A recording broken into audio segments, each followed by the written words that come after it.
E aí, família Palmeiras, começando mais um Palmeiras Cast. Rudy Landucci. E aí, meu amigo, como é que tá? E aí, tranquilão, Rudeira? De boa? O último papo com o Oliveira Andrade foi legal, hein, cara? Foi legal Rendeu, demais, hein? figuraça. E é legal que ele, mano, sem papas na língua, eu gosto assim, irmão. Sim. E não é criticando ninguém, ele deu a opinião dele aí, eu também Sim. concordo com 90% das coisas. E um baita comunicador, foi bem legal mesmo, cara. Sim, foi muito bom. Hoje a gente recebe um ex-atleta do Verdão. O shape dele não é de ex-atleta não, cara, porque Mesmo, tá melhor que o Zé inteirão, Roberto, tá né, fininho. É do time do Zé Roberto isso daí. Zé, viu? obrigado por convidar pro aniversário de 50 anos, viu? Porra, festão, velho. Tamo junto. Não é? Quando é pra fazer jogo lá, que onde ninguém quer, ele chama, né, velho? Até porque eu vou, né? Não fui jogador, é uma honra jogar. Um abraço pro Zé Roberto, que é outro cara fenômeno. Mas ele passou pelo Palmeiras entre 2007 e 2009. Ganhou aquele Campeonato Paulista de 2008. Baita time. Que Pois tinha. era um dos líderes da defesa do Palmeiras. Jogava muita bola mesmo. Jogava muito mesmo, Deira? Cara, eu gostava bastante. E foi numa fase que o Palmeiras não teve vários times bons, assim, era difícil, né? A gente pegou ali um vácuo. E esse time, tanto na defesa quanto no ataque, o meio de campo desse time era muito forte. Ele jogou muita bola mesmo, cara. E a gente recebe hoje com muito carinho Gustavo. Eu não vou E aí, meu irmão? Não vou ousar falar o sobrenome porque eu vou errar. Schiavolin, é isso? Isso, acertou. Gustavo Schiavolin. Não, pra nós é Gustavo, né, cara? Sempre foi Gustavo. Sim. Zagueirão que jogou aqui 2007 até 2009, formou uma dupla sensacional com o Henrique, cara. Não, e vai ficar sempre com o Gustavo, porque o Gomes é Gustavo também, mas é Gomes. É Gomes. Né? Então, quando você fala Gustavo, você lembra primeiro do Gustavo. Não do Gustavo Gomes. Sim, mas e aí, Gustavão, como é que tá? Eu fico feliz, né? Obrigado aí pelo convite, né? Tá aqui no Palmeiras Cash. E, pô, eu voltar aqui no CT, né, onde eu tive muitas alegrias, né? Como um torcedor palmeirense, de voltar, né, aquela nostalgia de poder estar aqui, de poder ver esse crescimento do Palmeiras, né? Eu acho que a gente, como palmeirense, a gente quer cada vez mais o Palmeiras no topo da tabela. E de a gente falar um pouco da nossa história, daquilo que a gente vivenciou, né, no Palmeiras entre 2007 e 2009, como você citou, de ser campeão paulista depois de 12 anos. Eu, como torcedor palmeirense, para mim sempre foi um orgulho de jogar, de vestir a camisa do Palmeiras. Tive, naquele momento, né, quando eu vim em 2007 com o falecido Caio Júnior, poder jogar no rival, né, que eu nem falo o nome do rival, mas... Já gostei, né? mas assim, porque realmente tinha dado a palavra Palmeiras e o coração falou mais alto naquele momento, né? Então, para mim também foi a melhor decisão da minha carreira, né? Porque mudou todo as coisas da minha vida, né? Tudo que eu sou hoje, né? O reconhecimento, e sou muito grato pelo tudo que o Palmeiras me proporcionou na minha vida, e até hoje eu falo com muito carinho, com muito amor, né, do Palmeiras, e feliz de estar voltando, de poder falar um pouco desse Palmeiras atual e também do Palmeiras daquela minha época, que foi uma época muito, muito importante também. Só um recorte, peraí. Você tinha proposta eu falo aqui, do Corinthians, e você veio pro Palmeiras.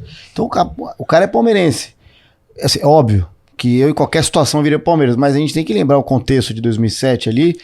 O Corinthians vinha ali num impulso financeiro, né? E também, teoricamente, o Palmeiras não estava numa fase boa. E mesmo assim tu veio e optou pro seu time de coração. Isso pesou demais? Ou também um pouco a parte da montagem do elenco, financeira e tal? Na verdade nem foi a financeira, né? A financeira do rival foi a melhor. Foi melhor. Mas assim, a palavra e a vontade né, naquele momento de poder jogar no Palmeiras. Talvez poderia não ter mais esse momento, a oportunidade, que foi uma oportunidade única. Né, eu vindo do Paraná Clube, campeão paranaense, eu lembro. Levamos times para a Libertadores em 2006, depois vim para o Palmeiras. E o Palmeiras nesse ano não montou um time de muita qualidade, né? Tava com problemas financeiros também. O time que foi montado foi com a ajuda da Trafic em 2008, né? Que aí montou aquele elenco com Gladiador, com muita gente. Léo Lima, enfim, né? O Valdívia, que foi talvez um grande momento para mim do Valdívia no Palmeiras em 2008. Eu também né? acho. Alex Mineiro, Martinez, enfim, né? Nossa, Alex Mineiro jogava demais. Jogava demais. Tá louco. E batendo pênalti, fazendo gol, era impressionante.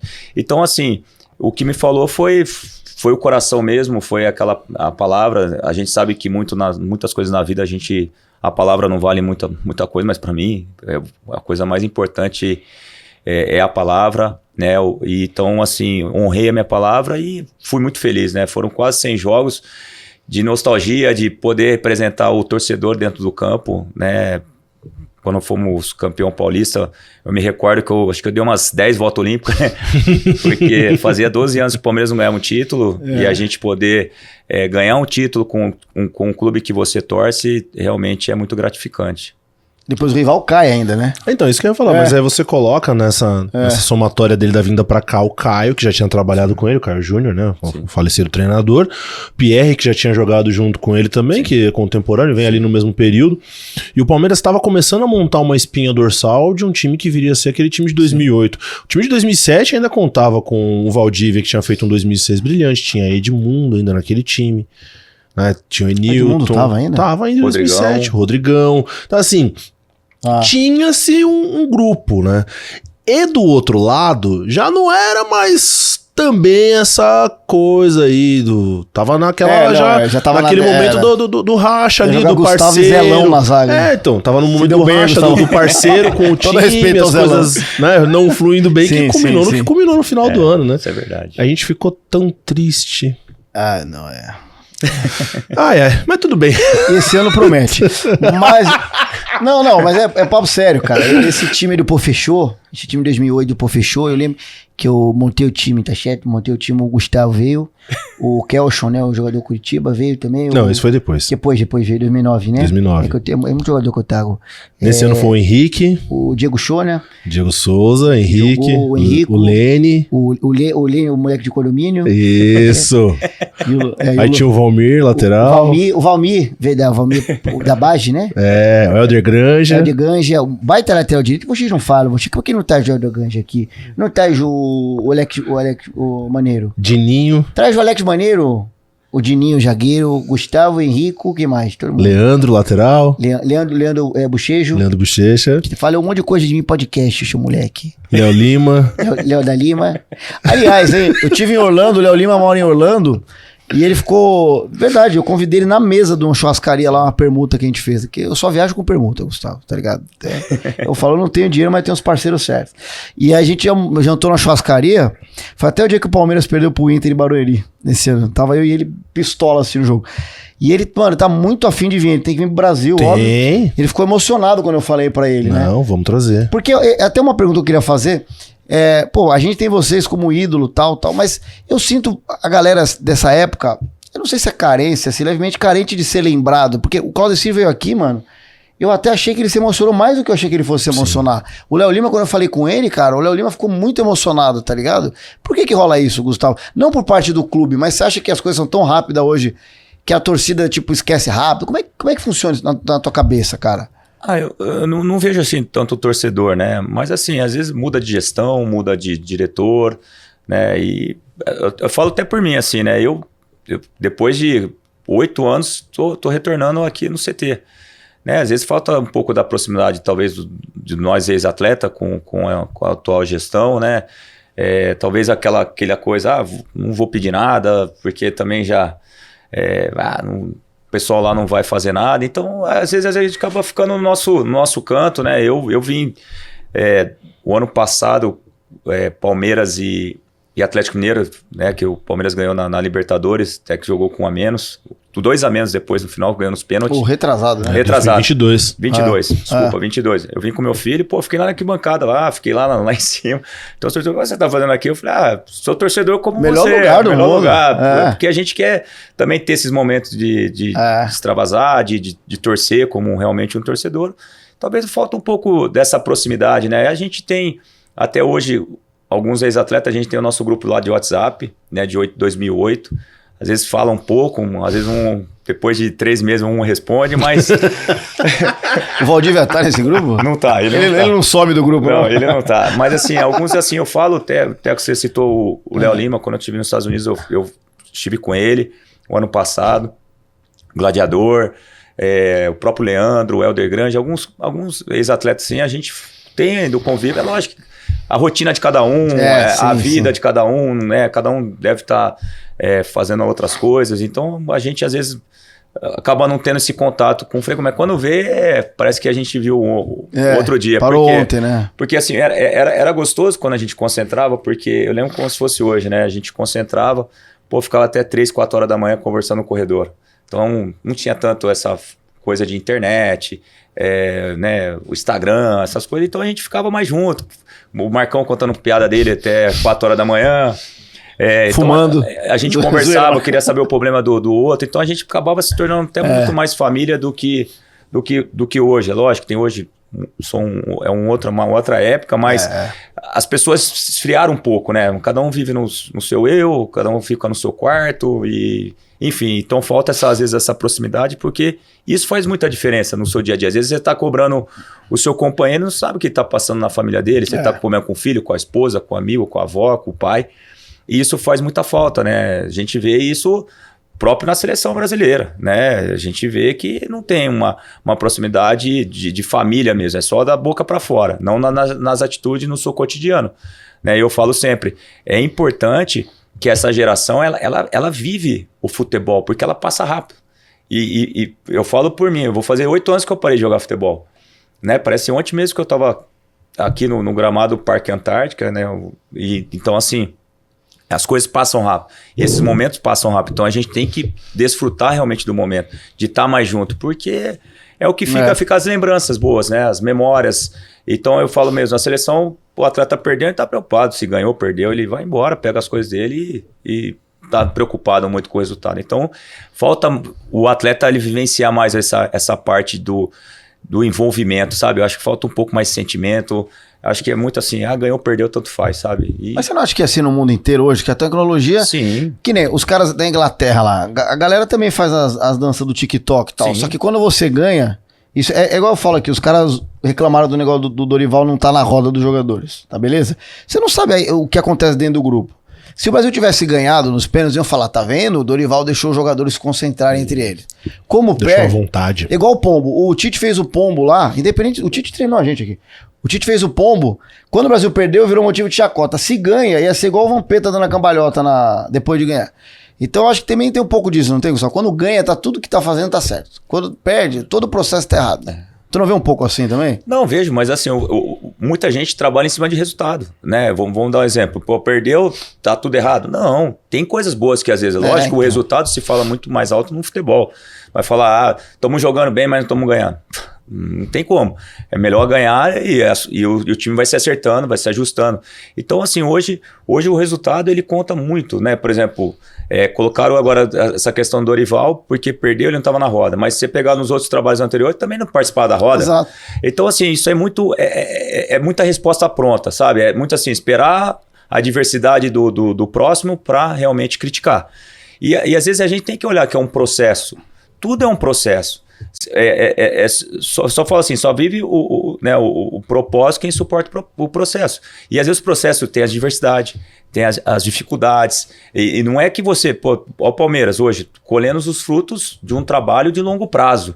Não foi imediato. Lógico, chegou, ganhou, é importante, mas olha o trabalho que vem sendo feito. Então você acaba... A comissão é a mesma, né? Os atletas são pontuais, sai um meia com a mesma característica, tenta buscar o outro meia com a mesma característica, e isso faz muita diferença. A seleção, ela vem num processo, não de hoje, ela já vem num processo de mudanças, e precisa primeiro começar de cima para baixo.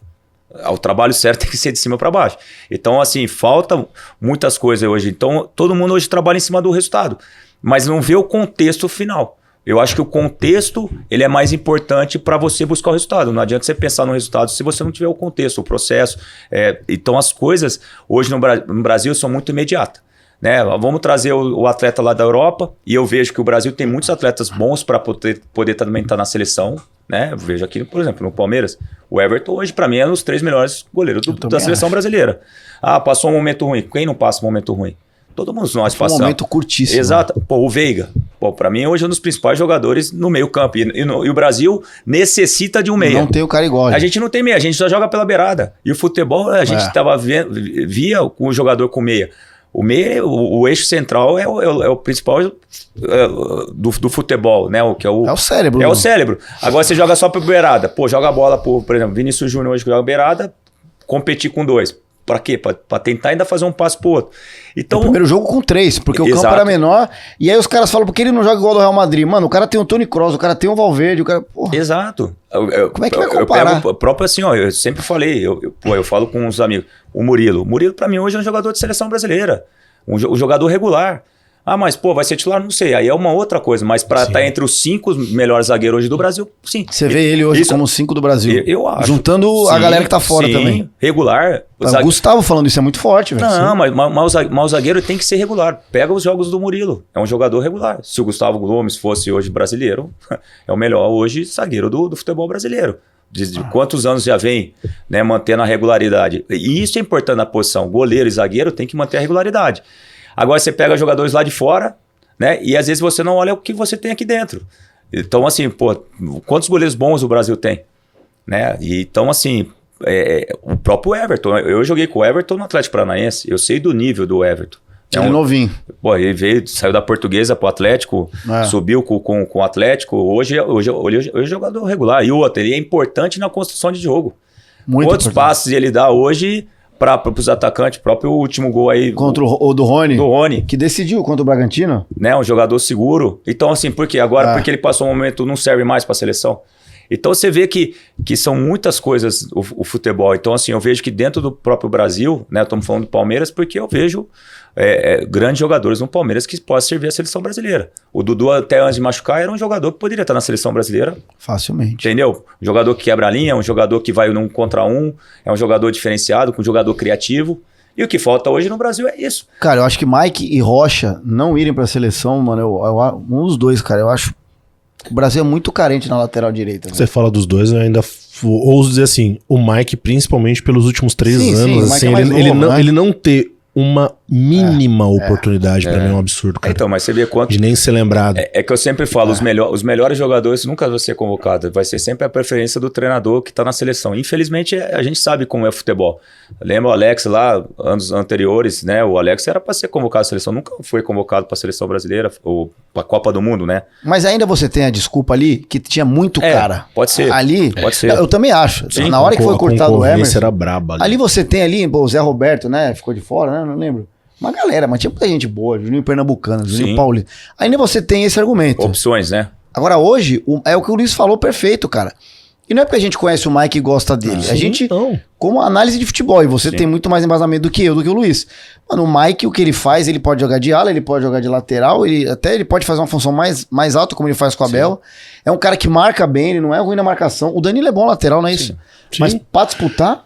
Então, é aquilo que eu até comentei com os amigos. O Danilo é um bom lateral, mas o Danilo tem 3, 4 anos que ele joga de zagueiro pela esquerda. Sabe? Ele nem tá jogando de você lateral. Você passa o ano jogando numa posição e quando você vai, você tem que mudar totalmente.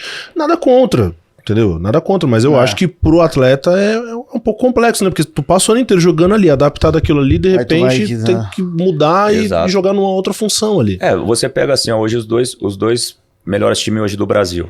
Né? Vamos falar do brasileiro. Palmeiras e Flamengo. Sim. Os dois jogadores do Flamengo, Arrascaeta e o De La Cruz, foi convocado para a seleção uruguaia. E quantos do Flamengo foram? Pro Brasil. Para a seleção brasileira. Eu acho que o Pedro deveria ter ido. Não, cara. o Pedro, o próprio Bruno Henrique, zagueiro, que é um jogador regular, um zagueiro. O Bruno Henrique não, o Bruno Rodrigo. Bruno Rodrigo. Bruno Rodrigo, desculpa. Bruno Rodrigo? Não, é... Tamo louco. Bruno, não, é Bruno. Fabrício Bruno. Fabrício Bruno. Próximo podcast você faz no meu lugar. Fabrício Bruno. Mas você pegar, já são 2 jogadores. Pega 2 de Palmeiras, já são 4. O próprio Mike, o Murilo, o Everton, Veiga. Tempos atrás o Zé Rafael. O Zé Rafael comendo a bola. Lesão, Então, mas se você pegar 4, 5 jogadores, aí você vê que do Flamengo não foi ninguém. Do Palmeiras, quanto foram?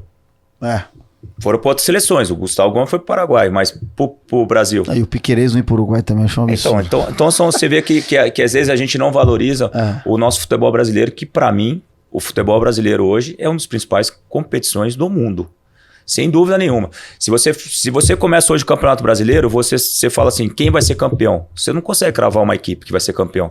Então, agora, no futebol da Inglaterra, o próprio futebol a Espanha, você já sabe que 2, 3 vai brigar sempre pelo título. Da Espanha, não precisa nem... É Barcelona, Real Madrid e às vezes quem belisca lá é o Atlético de Madrid. Mas ano pega passado Girona, né? A surpresa, né? O Girona, do nada. E você vê, você sempre tem uma surpresa no Brasil. Você pega aí 8 a 10 times, você pega o próprio Botafogo fazendo uma campanha boa. Olha o Z4 do Brasileirão. Exato.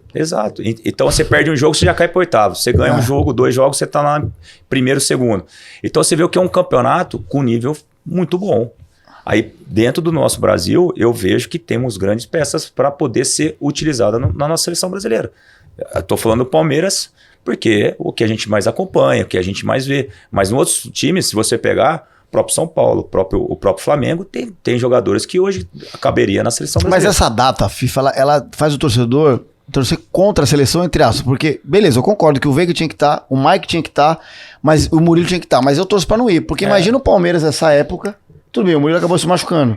Mas sem o Mike, sem o Veiga, entendeu? Sim. Tinha que parar, na minha opinião, e aí sim a gente... Sem Mike, Veiga, Murilo, Everton, ainda joga, bota aí Gustavo Gomes, Richard Rios, né? Aí De vai o repente Everton um Piquerez, que também pode ir. Pra ficar no banco. Já perdemos um time, né? Então, mas aí que você começa a torcer, porque pô, qualquer lugar do mundo para, velho. Para, os caras jogam. Até eu não sei, cara, como jogador não é ruim. O Rios, o cara tá todo focado na Colômbia lá, tal, pum. Aí sai, aí já tem que mudar a chavinha. É difícil. Não é um negócio fácil, cara. É difícil. E o calendário brasileiro não é de hoje. Quantos anos, entra ano, sai ano, a gente sempre discute o Campeonato Brasileiro. Você vê, o calendário brasileiro, dependendo do clube, por exemplo, Palmeiras, hoje um atleta ele joga de 50, 60 jogos no ano. É muita coisa. É muita coisa. Além da viagem, do desgaste, né, do lado emocional, que é o principal hoje. O lado emocional é muito grande. Você tem que estar constantemente buscando a vitória, constantemente buscando título. Você tem a estrutura que tem o Palmeiras hoje, te oferece. Né, o time que montou. Você tem que estar sempre buscando o primeiro lugar, sempre buscando o título. E é difícil. É difícil porque vem o lado mental, vem o cansaço físico, vem o desgaste. Porque olha quantos jogos. Na Europa, um atleta ele faz de 25 a 30 jogos, no máximo, jogando 3, 4 competições. Mas o quê? Eles conseguem mesclar, eles têm um calendário mais enxuto, né? Então, assim, já deveria... Quantos anos a gente fala? Eu falo isso desde quando eu jogava. Pô, parei faz 8 anos. Já era assim, já. Já era assim. O ano que eu mais joguei na minha carreira foi em 2008. Eu até esse dia estava vendo. Joguei 56 jogos. Por quê? Foi Campeonato Paulista, que nós fomos campeão. Dos 24 jogos, fiquei um fora. Joguei 23. Aí veio Copa do Brasil, depois Campeonato Brasileiro com 38 rodadas, depois Sul-Americana. Pô, 4 competição. Não tem... Chega uma hora que ainda mesmo você se cuidando, mesmo se preparando. E não tinha a estrutura que tem hoje. Tinha o necessário. Te ajuda, né? Eficaz, exato. Mas hoje a estrutura te recoloca você em condições de novo para jogar em alto nível. E o desgaste é maior, por exemplo. Antigamente um zagueiro corria de 4, 5 km. Hoje corre de 12 a 13 km. E não é corrida contínua. É sprint, pô, salta, arranca, vai. Tem que jogar, né, mais compacto a equipe. É mais velocidade. Você vê que é um jogo mais dinâmico, né, mais força hoje. Então, assim, o futebol se mudou muito. Por exemplo, na minha época a gente tinha tempo para pensar um pouco. Hoje, meu Deus do céu, hoje é só a velocidade. Você pega o Estevão hoje, tem que começar a correr 5 metros antes. Porque você vê olha o que ele fez, a alegria que ele tem para correr. Lógico, pela qualidade. Para mim vai ser um dos grandes... Vai ser o melhor jogador do mundo. Esse menino aí pode escrever. Esse menino aí, para mim, ele é diferenciado. Muito mais que Endrick, muito mais que... Mais que o Endrick? Com certeza, muito mais. Ele tem uma coisa da criatividade, da irreverência do jogador brasileiro. E isso falta muito hoje no futebol brasileiro. A irreverência, a criatividade. Você vê no 1 contra 1 dele, é impressionante. O Endrick tem estrela, né? É um jogador mais de força, um jogador de mais explosão, um jogador que finaliza bem, né? Mas lógico, são jogadores diferentes, mas o Estevão, 1 contra 1 dele. Mas você não tá diminuindo o Endrick quando você fala isso. Você tá falando o Endrick é muito top, mas o Estevão é tão bom que ele ainda, né? E eu falo pro torcedor palmeirense, cara, aproveitem, quem puder, óbvio, nem todo mundo pode, mas, mano, vá aos jogos, cara, vá no Allianz, se puder ir fora algum jogo tal, vá, porque, mano, é um acontecimento ver esse moleque em campo, cara, não é? Muito. Eu que acompanho então, desde os 14 anos, eu posso dizer melhor, né? Mas era assim, mano, eu não tinha essa noção, Já era cara. assim, sempre foi assim. Desde que chegou, sempre foi assim. Sempre foi assim. A única coisa que diferencia, e o Gustavo pode até falar melhor do que eu por vivência prática, é que a cada categoria que você passa, o seu estágio de dificuldade aumenta e o teu espaço diminui. Então, logicamente que quando ele chegou aqui para jogar no Sub-15 ele fazia essa jogada de sair levando ali a defesa, de passar por 5, 6 jogadores, mas com um espaço maior. Você vai para um Sub-17, esse espaço encurta, mas você vai fazendo. Ele fez muitos gols de longa distância no 17, gols de falta, etc. No 20 também é a mesma coisa. Quando você chega no profissional, é aquilo, o espaço que você teve nessas categorias você já não tem mais. Porque vai encurtar. E no começo, quando você começa a entrar nos jogos ali, você é a novidade. Então ninguém sabe como é que você joga, ninguém conhece. Depois de um tempinho ali, uns 2, 3 meses, né, Gustavo? A galera já começa a fazer leitura.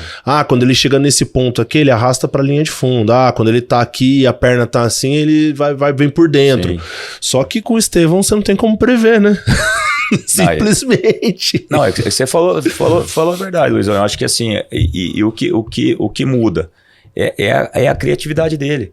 É o improviso dele. Sim. O que falta hoje no futebol brasileiro é o improviso. E ele tem muito improviso. O que você falou, o campo hoje de 110 metros, né, o campo, ele se torna 40, 50, porque os times jogam em bloco. Jogam em bloco. Mas ele consegue, com isso, ele tem uma bola, 2 bolas, ele faz a diferença. Você vê o drible dele, traz pra fora, traz pra dentro, ele é agressivo, quanto mais o cara chega firme nele, mais ele vai pra cima do cara. Então assim, é um jogador interessante, ainda, lógico que, vamos lá, vai oscilar, até pela maturidade, pela idade, vai ter um jogo que ele vai jogar bem, outro mal, que faz parte do processo, né? Porra, é um menino novo, é um menino que tudo tá acontecendo, tudo pra ele é novidade. Né? Como é novidade para os adversários, daqui a pouco vai ser uma realidade para o adversário. Os caras já vão montar o time já estão fazendo. Vamos fazer a dobra aqui porque, pô, o moleque tem que sempre estar sobrando. Mas assim, ele é um menino diferente. O Juventude botaram 3 caras. Ele tinha, acho que jogou muito contra o Bragantino, não lembro. O Juventude, os caras botaram 3 zagueiros. O Roger é muito bom, né? Sim. 3 zagueiros, um lateral e um volante ali. Tipo, foi difícil para ele jogar. E mesmo assim, quando deu, ele achou os espaços. Agora, você como zagueiro... Até a galera que faz esse corte, põe o lance do gol do Estevão contra o Bahia. Você como zagueiro, era o Jean Lucas na jogada, ele erra o passe e vai voltando e tal. Ele sabia que o Estevão ia cortar pra esquerda, e o Estevão cortou e fez o gol. O que tu faz como zagueiro ali, mano? Então, mas você vê... Todo mundo vai saber, igual o Messi, todo mundo sabe o que o Messi vai fazer. Mas ninguém consegue, às vezes, marcar o Messi. Então assim, é que eu falo, é o jogador fora da curva. Então, assim, todo mundo sabe que ele vai sempre trazer para a esquerda. Às vezes também ele pode trazer para a esquerda e ter a direita. Né? Então, assim, a hora que ele traz para a esquerda, você já vê no ângulo, aqui ele já vai chapando aqui, cara. Abriu o gol inteiro, né? Ele foi muito rápido. E é muito rápido a ação. Você até pensa em reagir. Eu sempre falo, a tomar decisão para nós defensores, eu sempre falo isso para os meus atletas, que eu tenho uma escola em Campinas, então eu sempre falo para os meus atletas assim, a tomar decisão nunca é sua, é sempre do adversário. Porque se você fizer isso, o cara vai cortar facilmente. Então, mas fala pra mim, como que você vai ter a tomar a decisão de deixar pro Estevão? Não, você tá perguntando pra mim? Não, vamos lá. Você foi um baita zagueiro. Não, mas assim... eu já tinha deixado ele correr com a bola, velho. Mas assim, ó... Errei o passe, faz o gol aí, velho. Então, mas você vê, tomar a decisão como é difícil. Você vai deixar tomar a decisão pro Estevão, você vai toda hora ser engolido por ele. Ele vai sempre passar por cima de você. Então, ou você tenta antecipar uma jogada, né? Ou tentar estar mais próximo da jogada com um cara da sua. Você vê que na jogada do Bahia, é ele e o cara no mano. Aí, dificilmente, de 10 bolas, 9 gols ele ia fazer. Sem dúvida. Agora, quando você tem a dobra, ele vibra, tem um cara na sobra, por isso que vai começar a ter a dobra com ele. Vai ter sempre 2 marcando. Porque ele é um menino diferente. Eu já acompanhei, assim, vi uns 2 jogos nele, quando ele jogou Sub-17. Ele pegava a bola no meio, parecia videogame. Ele driblando todo mundo e fazia o gol. No very easy, né? No nível mais fácil. Aí você fala assim, mas quem que é esse? Aí foi aí que eu comecei a ver, porque a gente gosta de ver. Né? Hoje se passa muito na Sport TV, os jogos, tudo. Sim. Aí você acaba acompanhando. O Luiz narra também aqui na TV Palmeiras vários. A gente transmite também aqui por Liberdade. E eu apareço lá sempre no chat pra ele me chamar de Playmobil. Tô direto, tá ele e o Pedrão. Aliás, o Pedro tá indo muito bem também, hein, velho. Parabéns, o Pedro. O Pedro é... Puta moleque inteligentíssimo, legal. Cara. Inteligentíssimo. A gente faz vários. A galera que não... Mano, fica ligado aí sábado de manhã, domingo de manhã, o Luizão direto narrando. Bom, agora eu vou lá curtir lá e mandar mensagem pro Não, Luizão. a gente faz e a gente conseguiu ter a proeza esse ano de as tabelas serem cruzadas, né? Então, quando o Sub-15 e o 17 jogam em casa, o 20 joga fora e vice-versa. Então, num final de semana a gente tem o 15 e o 17, no outro fim de semana a gente tem o 20. E a gente consegue intercalando um ou outro. Isso o Luiz tá ficando rico. E é sábado de manhã, né? Geralmente o 15 e o 17 sábado de manhã, o 20 no sábado à tarde, geralmente, e tem no meio de semana o brasileiro, né? Agora começou o Campeonato Brasileiro Sub-17 agora. O 20, né? Sub-20 o Palmeiras é o líder ainda, né? Do geral, legal. E o Sub-17 começou agora, inclusive quinta-feira. Quinta-feira da semana passada a gente estreou fora. Tem um jogo contra o Atlético Mineiro agora também no mesmo dia de Palmeiras e Atlético Goianiense, né? A gente tá gravando antes, né? A gente tá gravando antes, mas quando a galera assistisse aqui, o Palmeiras já vai ter jogado com o Atlético Mineiro pelo Sub-17 também. Legal, cara. Mas você, Gustavo, desculpa, você além da escolinha, você é executivo do futebol, porque, cara, você tá até vestido como um executivo de futebol de grande sucesso. Você, né, tá uma pegada Rodrigo Caetano, né, todo... É visível quanto... Eu não tinha conversado com você, não tinha visto, você manja demais, cara, tu fala bem, além da escolinha, tu tá fazendo o que no futebol, cara? Então, eu quando eu parei, né, fiquei 2 anos sabático, e aí eu fui trabalhar em 2020 com o Carpini, no Guarani, de auxiliar técnico. Então, até a gente em 2020 viemos jogar contra o Palmeiras aqui, perdemos de 1-0. Acho que fez o gol, foi o William Bigode. E aí eu fiquei o ano todo no Guarani, por ter sido revelado no Guarani durante 8 anos. Então eu fui ser o auxiliar da casa. E aí com isso depois veio a pandemia. E aí eu fui fazer o curso da licença B. E daí em diante eu conheci um gestor que era da CBF. E aí eu montei uma escola que se chama CBF School em Campinas. Que legal. E aí eu fiz toda a metodologia para eles. Saí dessa escola, fui para uma outra escola e hoje abri uma escola que já fazem 32 anos no mercado, que é o maior time de futsal de Campinas e região, que é o Pulo Futsal. E Pulo. Isso, onde saiu o Capita, que hoje joga no Magnus, o Carlos Eduardo, que hoje está no Inter de Milão, né, o Fabrício Oia, que jogou aqui na base do Corinthians. Gente boa. Isso, que mora lá em Campinas, tem até uma escolinha. Gente boa. E a gente montou agora uma extensão do campo. Então eu sou um dos sócios proprietários e também sou um dos treinadores com a minha metodologia, que eu acredito muito no desenvolvimento humano. Então eu cobro muito na parte acadêmica, de boletim de notas, legal, cara. Postura, né? Então assim, hoje eu consegui fazer uma coisa, estar dentro do futebol, né? Agora eu quero fazer a licença B, fiz um curso de gestão de pessoas para entender o ser humano. E o mais engraçado é você entender os pais, né? Porque os pais hoje vivem mais sonho do que o próprio menino. E às vezes o menino tem que estar lá pelo esporte, pelo lado competitivo, pelo desenvolvimento de educação, de respeito, de compromisso, responsabilidades. Então, assim, a gente conseguiu. Hoje temos 105 atletas em 3 meses. Então, uma escola está crescendo muito. Então, assim... toda com a metodologia é com futsal também, então é campo e futsal, o que aqui os times grandes de São Paulo fazem também, o Palmeiras faz, né? Tem até um campo regular que o Luizão estava falando lá no CT lá de Guarulhos. Então é o que a gente tenta se espelhar nisso, né?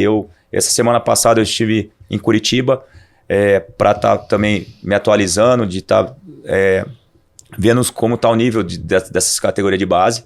Porque eu acredito que... E também tem um projeto social dentro dessa escola, que também a gente tira alguns meninos da rua, né, que às vezes não tem a condição de poder dar uma oportunidade de ele ser primeiro ser uma grande pessoa, com grandes valores e grandes princípios. E depois disso, consequentemente, direcionando ele para alguns clubes.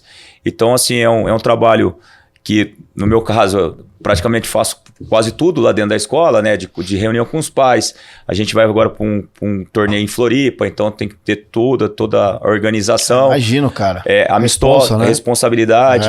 Né? O ano passado eu viajei com 11 atletas para conhecer o high school, college nos Estados Unidos, em Orlando.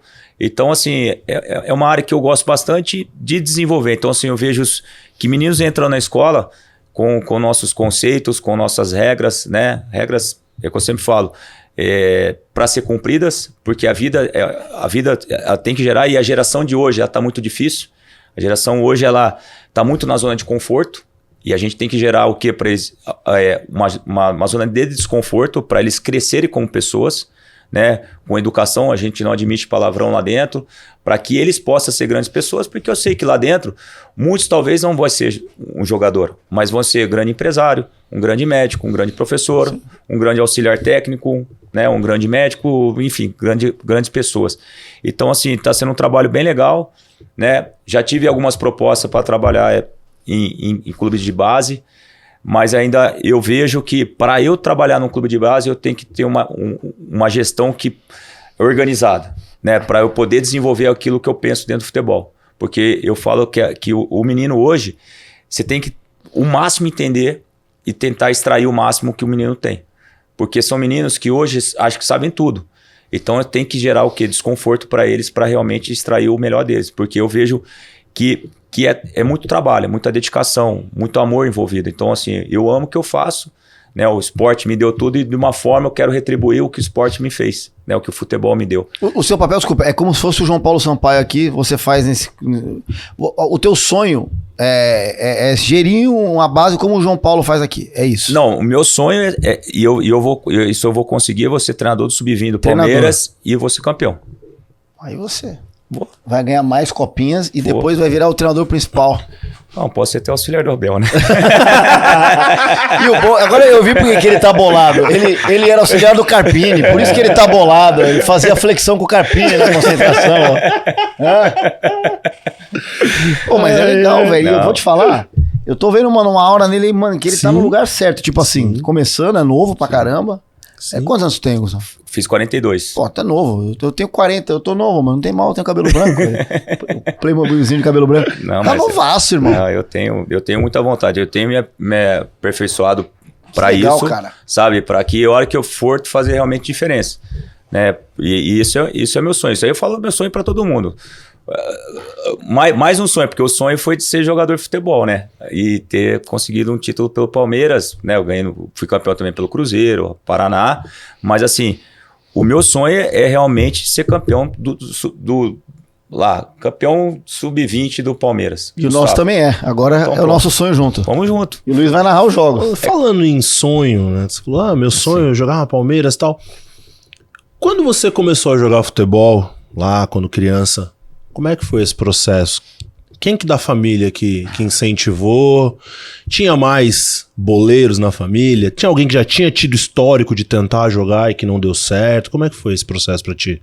Meu pai, sim, foi até, acho que 16, 17 anos, tentou jogar, mas ele, né, a família sempre foram grandes, né? Meu pai tem 8 irmãos, então tinha que trabalhar, sustentar em casa. E assim, eu, desde moleque, jogando bola na rua. Aí eu fui jogar futsal, pelo um convite de um cara lá da rua, falou, vai lá num clube lá de futsal, da BB, do Banco do Brasil, fui lá, joguei futsal, e com 12 anos eu peguei minha mochila, né, meu pai e minha mãe sempre foram incentivadores assim do meu objetivo, né, de ser jogador de futebol, e a gente sabia que era muito difícil, mas eu fui lá no Guarani, com 12 anos, passei no teste, e aí eu conciliava futsal com campo. Então por isso que eu acho que o menino de hoje, muito cedo, ele joga futsal, ele desenvolve muito. Porque ele consegue pensar e executar num espaço menor e transferir isso para o campo maior. Então por que hoje muitos treinadores fazem campo reduzido? Porque o que traz do salão isso, do futsal. Então eu acho que o futsal, para o desenvolvimento da criançada, do adolescente, ele é muito importante. E aí eu fui com 15 anos, só que eu não era zagueiro. Olha que engraçado falar essa história. Eu era atacante, fui para meia volante lateral. E aí com 15 anos eu dei um estirão. 14 para 15 anos e o treinador me chamou, meu pai, e falou, você tem que ir jogar de zagueiro. Eu comecei a chorar, falei que eu não queria jogar de zagueiro. E era contra o Inter de Porto Alegre, um amistoso, lá no CT do Guarani. Acabei jogando, fiz 1-0, gol de cabeça. Falei, agora eu sou zagueiro. Aí a minha vida mudou muito rápido, porque com 16 já fiz meu primeiro contrato profissional no Guarani e com 18 anos eu estava estreando dia 19 de setembro de 2001, com 18 para 19 anos, Guarani e Corinthians para marcar, na época o Luizão era meu ídolo. Porque na época o Guarani teve Luizão, Djalminha, né, e Amoroso, que era o trio. E aí eu falei, vou marcar o Luizão, cara, Pacaembu contra o Corinthians. Então por isso que eu falo que eu já começou desde cedo já ganhar do Corinthians, porque quando eu joguei Palmeiras, nunca perdi pro Corinthians. Então também foi bom isso, Nunca perdeu? Nunca perdi. Joguei 3 clássicos, 3 foi de 1-0. 2007 e 2008, no Paulista, que até o Valdir Chororô. E aí eu peguei e falei, pô, que legal. Pô, jogamos contra o Corinthians. Pô, no Pacaembu, ganhamos de 3-0. Minha estreia. 3-0. 2 gols do Léo, até deu um chapéu no Batata na época. E a gente ganhou o jogo 3-0. E minha vida mudou. Porque aí eu comecei a jogar. E na época o Edu Dracena jogava também. No Guarani jogava eu e ele dupla de zaga no Palmeiras. Eu tinha um Elano, tinha um timaço. Bom time, hein? Muito bom. E aí com 20 anos, o Guarani numa situação financeira muito difícil, eu acabei indo embora. E aí foi a minha vida começando. Então assim, desde cedo, pô, o incentivo do meu pai e da minha mãe foi fundamental. Por isso que eu falo que esse processo tem que estar... o lado afetivo ele é muito importante para o desenvolvimento dos meninos. Porque hoje, você vê, hoje com o Hendrick, com o Estevão sendo vendido muito mais cedo, o pessoal, às vezes, das categorias de base, quer que o processo seja muito mais rápido. E tem que esperar a maturação dos meninos, o desenvolvimento. Porque você vê, muitos meninos saem de casa muito cedo com um sonho. E não é todos que vão conseguir o sonho. E aí começa a ter as dificuldades, né? Vem, por exemplo, um menino que mora no interior, vem para uma capital. Então, mas vem um lado emocional, a saudade da família, a saudade do pai, a saudade de todo mundo. Então, é importante esse trabalho, né? Hoje, muitos clubes têm a psicologia, que eu acho que é importante para ajudar. Esse controle, né, de entrada e saída dos alojamentos, da alimentação. E o principal que eu estudo, que eu sempre falo, nunca deixe de estudar, porque não é que todos vão atingir esse sonho ou objetivo de ser jogador profissional. Então, eu acho muito importante o estudo. Não vão ficar perdidos se não der certo. Exatamente, porque amanhã não deu certo. Eu falo assim, o Edu Barros, que hoje é auxiliar do Fernando Diniz, ele tentou ser jogador. Ele é meu amigo pessoal. Pô, mas ele estudou, fez educação física, fez faculdade. Pô, de alguma forma ele tá no futebol. Ele é um dos melhores auxiliares aí Libertadores. Ganhou Libertadores. Então, o que eu sempre falo, às vezes não vai sendo jogador, só que quantas pessoas hoje trabalham no suporte para os atletas? Muitos. Antigamente hoje é fisioterapia, fisiologista, psicólogo, isso. Não, analista tático ali tem 4, 5. Exato. Analista de mercado. Analista de mercado. Exato. Então hoje trabalha quantos em prol para o futebol profissional? Fora as bases. Então, assim, essa importância da família, do lado afetivo, eu acho que é fundamental. Eu acho que é muito importante, porque aí começa a ter as más companhias, né? Você vê que muitos meninos começam a se perder nesse mundo, que às vezes são grandes talentos, porque são aqueles falsos amigos, né? Ah, vai aqui, faz isso, faz aqui. Então isso é um cuidado que também tem que ter, essa geração. Mas sempre teve isso, né? Eu vi uma entrevista do Piá outro dia, acho que foi o Piá falando. Que ele é um baita jogador bom, né? Foi até preso lá, teve assalto de banco, tudo. Então, é que eu falo. Então, assim, isso é importante, é a sua amizade, as pessoas que você anda, né? Porque eu sempre falo, as pessoas que gostam de você, não é aquelas que vai estender o braço para você quando você está num momento difícil, mas é aquela que vai te abraçar e vai te valorizar nas suas conquistas. Porque são poucas pessoas que querem ver sua conquista. Pode reparar. Aquele que vai te... Porra, você conquistou. Porque às vezes a pessoa tá do seu lado, ela não quer que você conquista. Ela tá torcendo contra. Entendeu? Agora, se você postar que você tá numa derrota, não, você vai passar por isso. Não, é real isso. Então, poucas, sempre falo, poucas pessoas que valorizam o seu crescimento. Então, e essas pessoas que te valorizam, que torcem realmente por você, são pessoas que você tem que valorizar e ter a gratidão pro resto da sua vida, né? Cara, o que tem de gente que quando você tá na merda, o cara, não, pô, vou te ajudar. O cara até ajuda, o Deus até usa a pessoa do jeito certo, tipo, te ajuda e tal. Aí quando o cara acha que tu passou ele de alguma maneira, que tu tá bem, ao contrário, o cara começa a fazer, tipo, não fazer maldade, mas começa a torcer contra, entendeu? Tipo, quando você tá na merda, o cara realmente tá... Porque o cara fica com dó de você, mas quando ele acha que você tá atrapalhando ele de alguma forma... E é esse cara que tu tem que ver, tipo assim, na hora que tu chegar aqui no Sub-20, é a pessoa que vai emocionada te ligar e falar, pô, Gustavo, você falou que ia conseguir, conseguiu. Essa é a pessoa que realmente tu pode confiar. Você tem total razão nisso aí, irmão. Não, mas assim... A molecada tá em boas mãos, viu, velho? Não, pô, eu agradeço. E assim, a gente... Eu sempre falo, a gente todo dia tem que aprender e aplicar. Não adianta você aprender e não aplicar. Não adianta você falar de gratidão e você não ser grato às pessoas que te ajudaram a estender o braço. Então, assim, eu sempre falo para meus atletas, faça valer a pena todos os dias da sua vida. Você não sabe o que vai ser amanhã. A gente projeta amanhã, vou acordar cedo, vou fazer isso. Né, o Luizão já vai pro 9º ano do Palmeiras. Mas a gente não sabe, o único que sabe da nossa vida, da nossa condução, é o homem lá de cima. Então a gente tem que sempre procurar, no nosso dia a dia, fazer o nosso melhor. Eu sempre falo para a minha comissão, falo assim, vocês têm que vir e se entregar.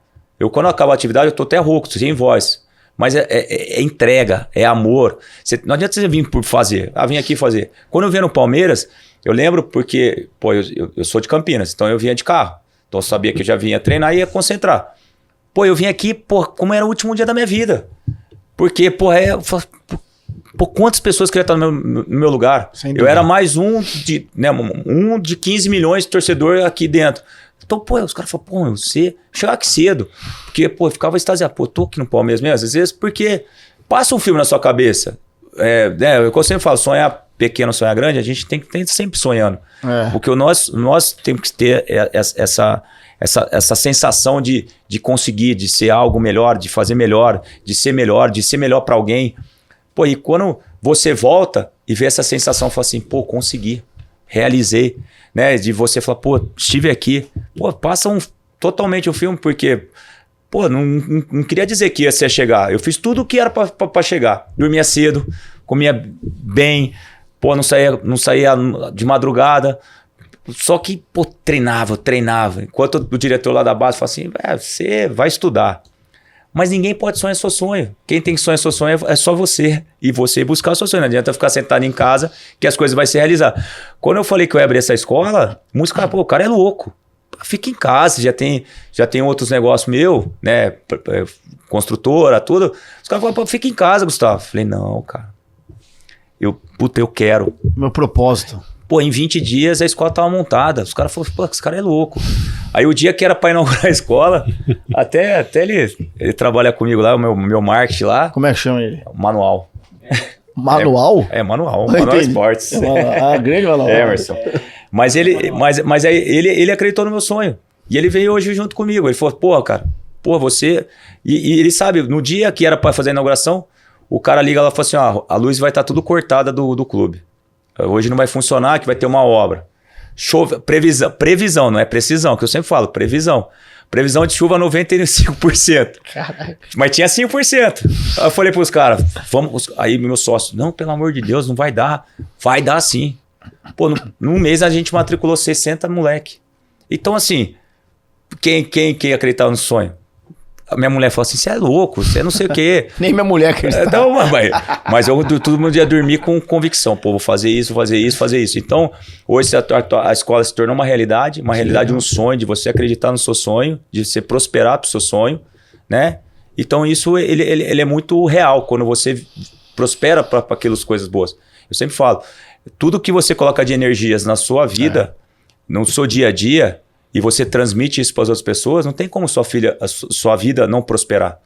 Porra, você fazendo alguém do seu lado prosperar, a sua vida vai prosperar muito mais. Então, quando você deseja o mal volta 3 vezes mais para você. Então, eu sempre falo, prospera. Chega um menino, às vezes, que é uma aula experimental, traga o menino para a gente. Então, já chega num ambiente leve. É o que hoje o Palmeiras se transformou numa família, num ambiente saudável, e aí os resultados começam a acontecer, não tem como não acontecer. Né? Por exemplo, nós em 3 meses um atleta nosso saiu para um time de base.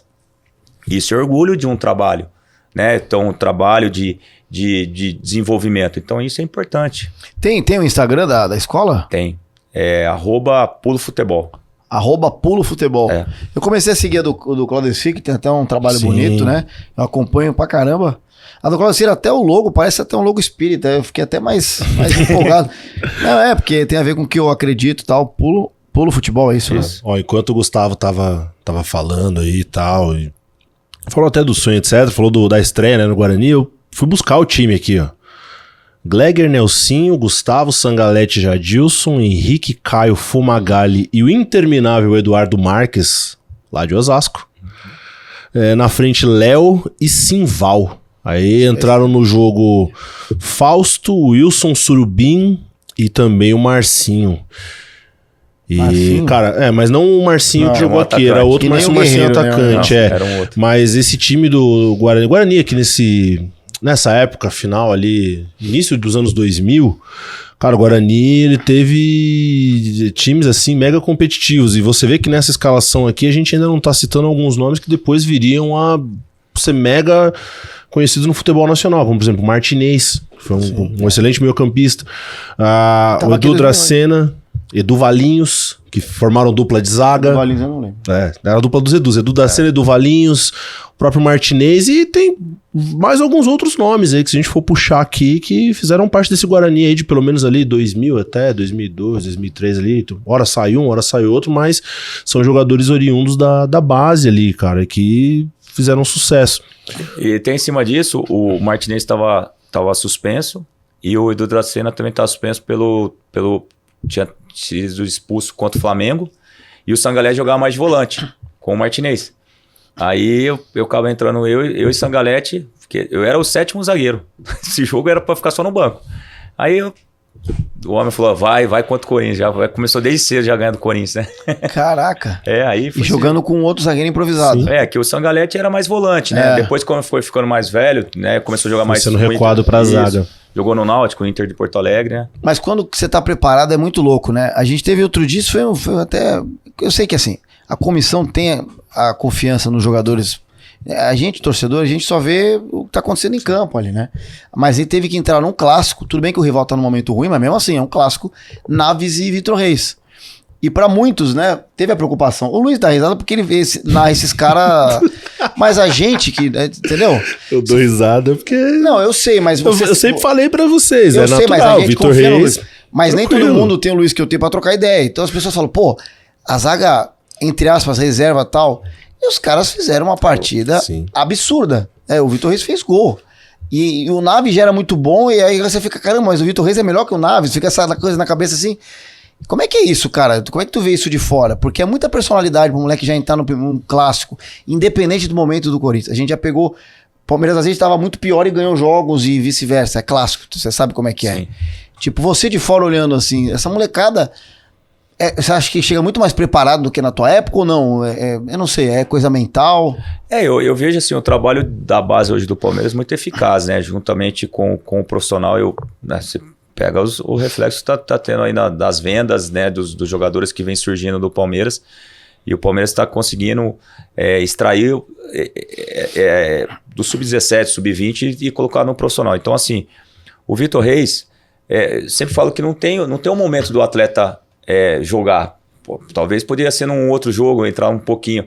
Mas chegou o momento dele, ele chega e você tem que, como você disse antes, né? Tem que estar preparado. Eu acho que se ele estava lá, porque... E outra situação que eu vejo assim, muito, muito positiva.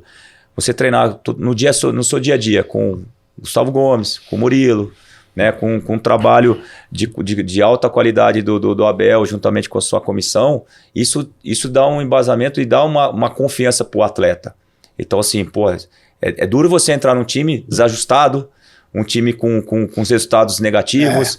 Então, assim, você entra numa condição de uma confiança, né? Se for colocado, porque ele vem transmitindo essa confiança no seu dia a dia, no treinamento. Então, eu vejo assim, pô, entrou, aí você fala, pô, torcedor, lógico, pô, mas será? Mas assim, hoje, eu sempre falo, não é qualquer jogador, mas assim, o jogador que o Palmeiras busca no mercado e traz pro Palmeiras, eu tenho certeza que vai encaixar. Por quê? Porque hoje a espinha dorsal do Palmeiras está montada. E a confiança, você vê, o Palmeiras é um time cascudo, é um time que é difícil ser batido, né? Então, assim, hoje o jogador que ele entra preparado. Então, dependendo se você colocar hoje um menino que já vem com... Né, o Vitor Reis não foi lá, buscou na semana, treina aqui e vai jogar. Não, ele já vem numa linha assim, semana a semana, dia após dia, treino a treino. Então, isso faz muita diferença. Na hora de colocar, o treinador só vai lá e faz o que você sabe. E é o que aconteceu. E ainda foi presenteado com um gol no Clássico. Isso... E eu falo assim, é mais um jogador que o Palmeiras ganha. Porque eu já tinha, como, né, o Luizão citou aí, eu tenho acompanhado também o Sub-17, Sub-15 do Palmeiras. E eu já tinha visto ele jogar. Pô, um jogador de personalidade. Um jogador muito bom no jogo aéreo. É lógico que, como eu falei... E nessa posição é um jogador que precisa muito mais de segurança. Porque você não pode oscilar lá. Né? Você tem que ser aquele cara que o mais discreto possível. É o que eu sempre falo. O zagueiro jogou bem? Não tomou gol, não. Então, jogou bem. Então, Foi ótimo. Então, às vezes você faz... Ela foi expulso, ninguém nem lembra. Você não tomou gol. Exato, mas você jogou às vezes 89 minutos bem. 1 minuto que você falhou de 90, pô, você coloca tudo o contexto do jogo. E às vezes nem é falha dele. Não é. Você pega contra o Grêmio... Essa partida contra o Grêmio, pra mim, é maior do que contra o Corinthians. Porque a bola é um gol que vai, entre aspas, nas costas dele, mas acho que é um erro do setor defensivo. Mas o que fica na imagem é o cara saindo nas costas dele e cruzando. E você pode ver, o moleque, mano, é um gol num campo muito ruim, que o Palmeiras é um time muito técnico, muito ruim jogar num campo desse. Tanto que contra o Grêmio e Fortaleza tiveram dificuldade. Eu acho que não devia nem jogar em campo assim, mas enfim. E ele continua no jogo, cara, se sou eu ali, eu ia sentir muito o jogo, tá ligado? Eu ia falar, porra, a torcida em cima, Caxias do estádio e tal. Não, eu acho que é mais do que contra o Corinthians, que o Palmeiras dominou o jogo contra o Corinthians. Ali não, você já toma um gol, aí depois o segundo, e o moleque se mantém equilibrado, toma o amarelo, se mantém equilibrado e o Palmeiras quase vira o jogo. Sim. Então é um mental que eu, na idade dele, não teria, cara. Ele tem o quê? 17? 18, mas que seja. Eu não teria esse mental pra... Que hoje, por exemplo, o menino, hoje ele já vem mais preparado, talvez assim, posso usar essa palavra, da base. Por exemplo, o menino já com 15 anos já joga Copa do Brasil, Campeonato Brasileiro, Campeonato Paulista. Já era convocado para a Seleção Brasileira. Seleção Brasileira, então você já vê quantas lado competitivo dele já vem com o mental também de ganhar. Por exemplo, você tá no Palmeiras no Sub-15, você tem que ganhar, você tem que ser campeão. Então, assim, você vai para a Seleção Brasileira Sub-15, você tem que ser campeão. Então ele já começa desde cedo ser competitivo e gerar resultado. Então isso já dá uma segurança para ele quando ele chega no profissional. É lógico que são momentos profissional, isso, tem outros jogadores, é outro momento, mas ele já chega mais cascudo, ele já chega mais preparado mentalmente. Eu falo com o menino de 14 anos, ele esperava chegar no 17, jogar duas São Paulo, para ir pro profissional.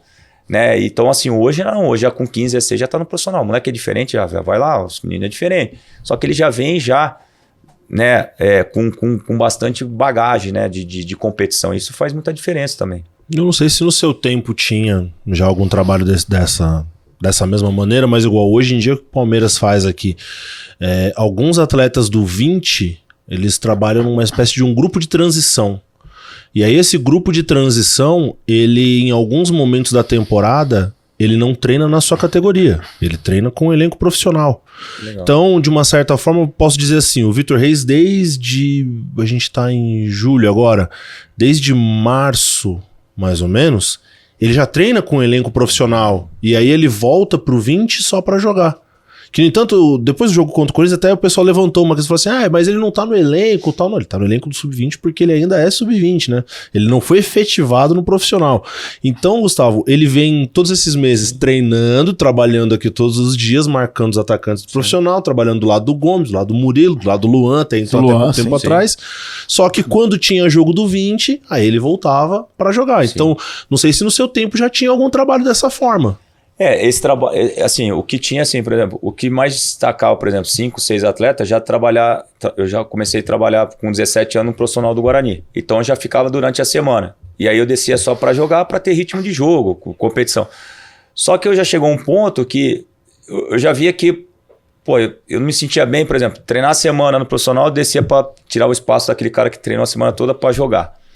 Mas aí chegou uma hora que eu falei, olha, eu quero só vivenciar o profissional, eu quero começar do zero. Aí os caras, não, mas você precisa jogar, é ritmo de jogo, eu entendo, lógico, o jogador tem que jogar. Mas como a gente é jovem, a gente tá com tanta explosão, vitalidade. Então, assim, eu no meu caso, aí, as coisas foi porque eu era o 7º zagueiro, então qualquer coisa seria emprestada, pra um time menor, Inter de Limeira, né? Não desmerecendo, mas para ter essa rodagem. Sim. Uhum. Mas assim, aí o que aconteceu? Acabei, aí um machucou, o outro machucou, o outro ficou suspenso. Falei, tá sobrando a vaguinha aqui. Tá chegando. Mas esse trabalho é importante, por quê? Porque aí você não sente tanto. O menino já começa a trabalhar, já começa a ver o dia a dia, ele já começa a criar um respeito dentro dos mais velhos, né? Principalmente os mais novos. Chega, já começa a observar o cara mais experiente, como que ele faz. Por exemplo, zagueiro, eu olhava os caras mais velhos. O cara faz, aquele cara chegava cedo, vou lá chegar mais cedo. Então, eu acabava o treino, vou fazer uma bolinha parada, vou fazer uns cabeceios, porque sabe a importância que você sempre treinar um pouquinho a mais. E hoje você tem tudo para você fazer, para você desenvolver. Né? Você não pode acabar o treino simplesmente ir embora para casa. Né? Você tem que sempre fazer algo a mais, porque no jogo vai sempre ter aquele algo a mais para você dar e você vai poder, né, ter essa resposta. Aí os meninos falam, você lembra quando o Hendrick teve aqui, até o Luiz Guilherme pergunta, assim, pô, quando você sobe, começa a trabalhar, né, numa categoria diferente, quando voltam você para sua categoria, você volta diferente. Não dizendo, você volta diferente, porque você foi num nível mais difícil. E quando você volta, aquilo ali para você já não é mais aquela mesma dificuldade. Então parece que a sua leitura de jogo é diferente, a forma de você se posicionar já é diferente, né, Gustavo?